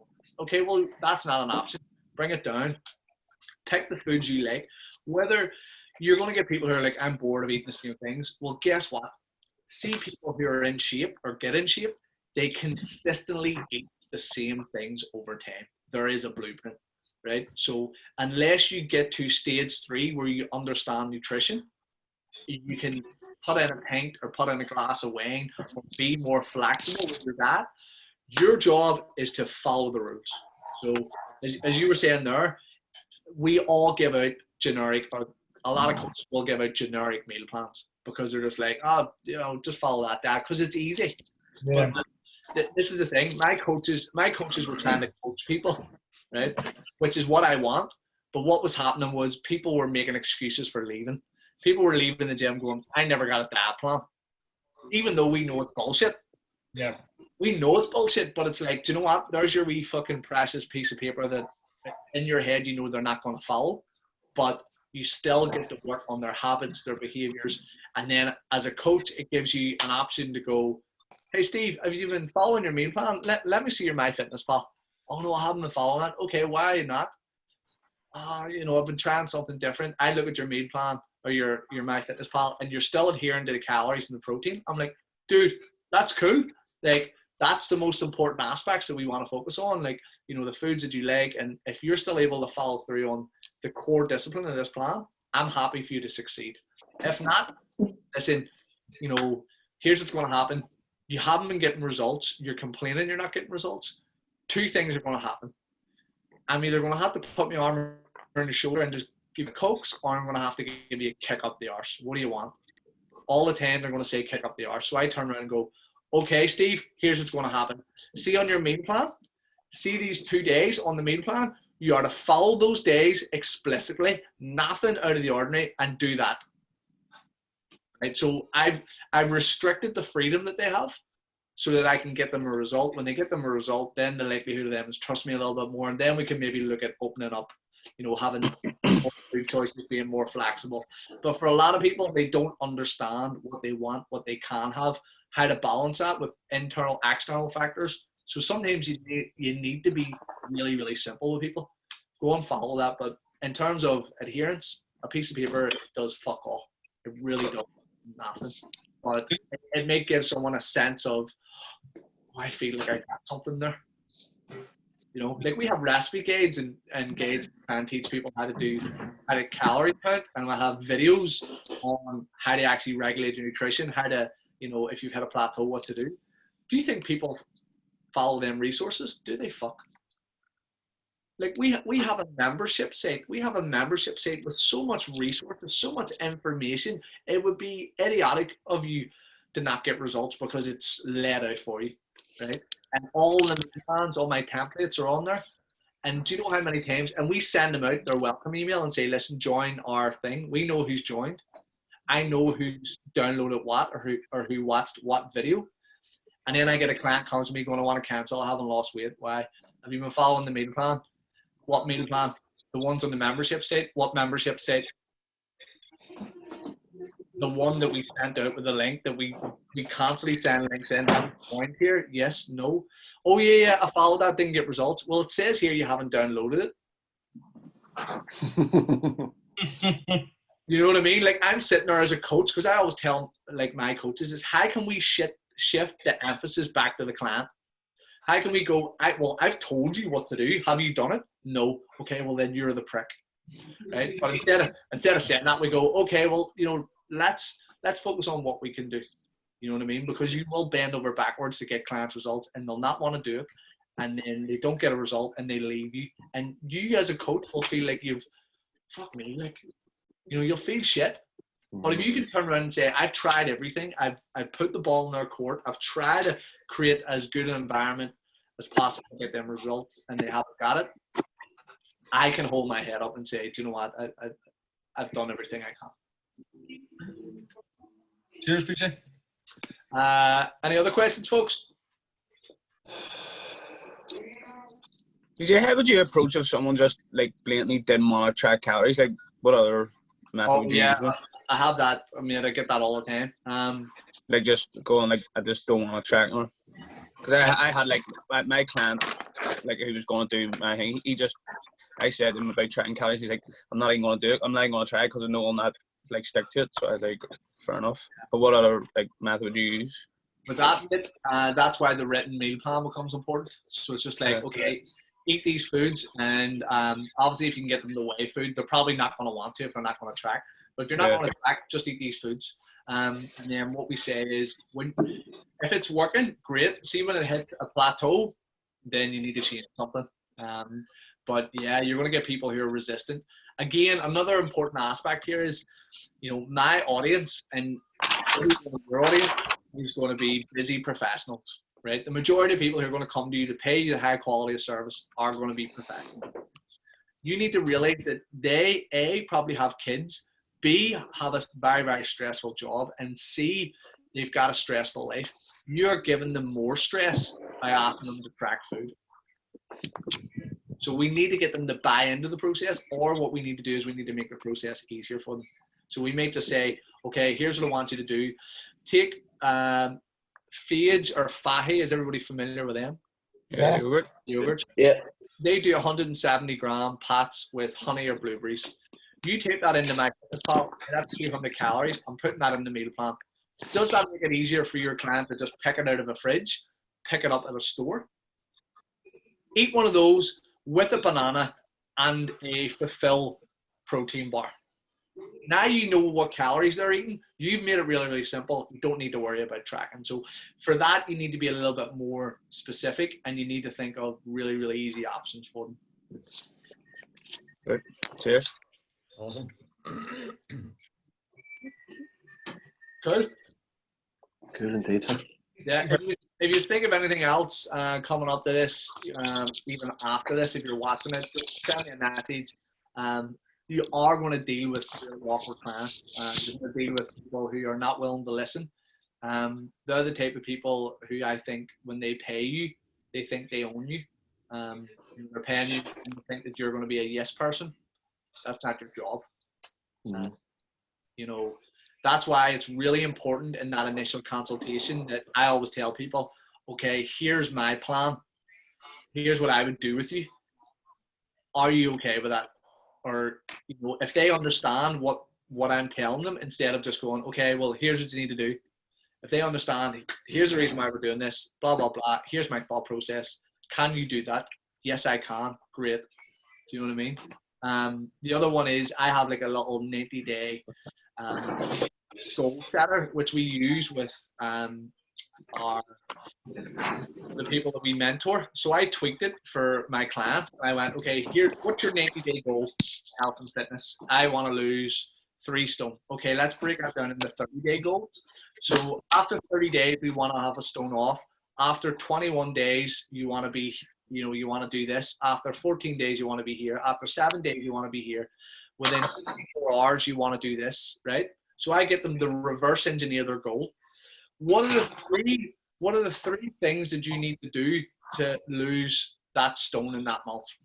Well, I need to eat, you know, a good meal plan, or I need to, you know, follow a calorie control plan. I need the exercise. And then the third one is usually like, I need to increase my steps, right? And then what I tell people is, see your 3 process goals. The 3 things that are going to get you to there. They need to be something that you can do on your worst day of your worst week. If you tell me you're going to train 7 times a week, can you even get to the gym twice? What's the likelihood you get, fuck, I can do that? Well, then we're starting with 2 times a week in the gym. See, every time that you hit twice a week, it's a win. It's positive reinforcement. It is momentum that you're building. Do you know what? I'm eating 4 times a day, right? And over 7 days, that's, you know, 28 meals. Can you eat 20 of those meals, good quality, nutritious food? Can you eat 20 of those meals, a good quality food, and 1 bad meal a day? I can do that. Brilliant. Awesome. That's been in the plan. And then we'll slowly build that adherence. So goal setting, reverse engineering, getting the client to buy into what they need to do. And when they know, when they fuck it up, because everyone fucks it up, you just say, listen, happen. All we do is we regroup, we readjust, we get that motivation back, we focus on what the new goal is, instead of, you know, shouting at them, giving them a bollocking. You know, I had one client who was blaming me for not losing weight. I know in my head I want to blame them because they're not tracking their food and they're not, you know, doing what they're told. But I turn around and go, listen, that's not just sit here and play a blame game. I'm fully invested in trying to get you results. What is it that you're struggling with, and what can we do about it? You know what I mean? Take that guilt out of the way, focus on the person, what do you need? And the client end up having to be someone who needed positive reinforcement. And you think everybody needs that, but they were talking very negatively about themselves, how they looked. They didn't feel confident in their body. You know, they needed to celebrate little wins. So I use different terminology with them. You know what? You've lost 3 pounds in 3 weeks. It may not be as much as you want, but the processes that you're putting in place is going to stand you in good stead to keep that weight off. And I just want to say, well done. Congratulations. And they feel a wee bit better about themselves. You know what I mean? Different strokes for different folks, and that's probably the best thing I could sort of say to you guys. That's brilliant, man. No worries. Thank you. I'll get this downloaded and uploaded on. And again, like I say, if there's any other questions or you want any further information for learning stuff like that, there, just hit me up. I'll pass you on. If you know specifically what you want to learn, let me know. I'll steer you in the best direction as well.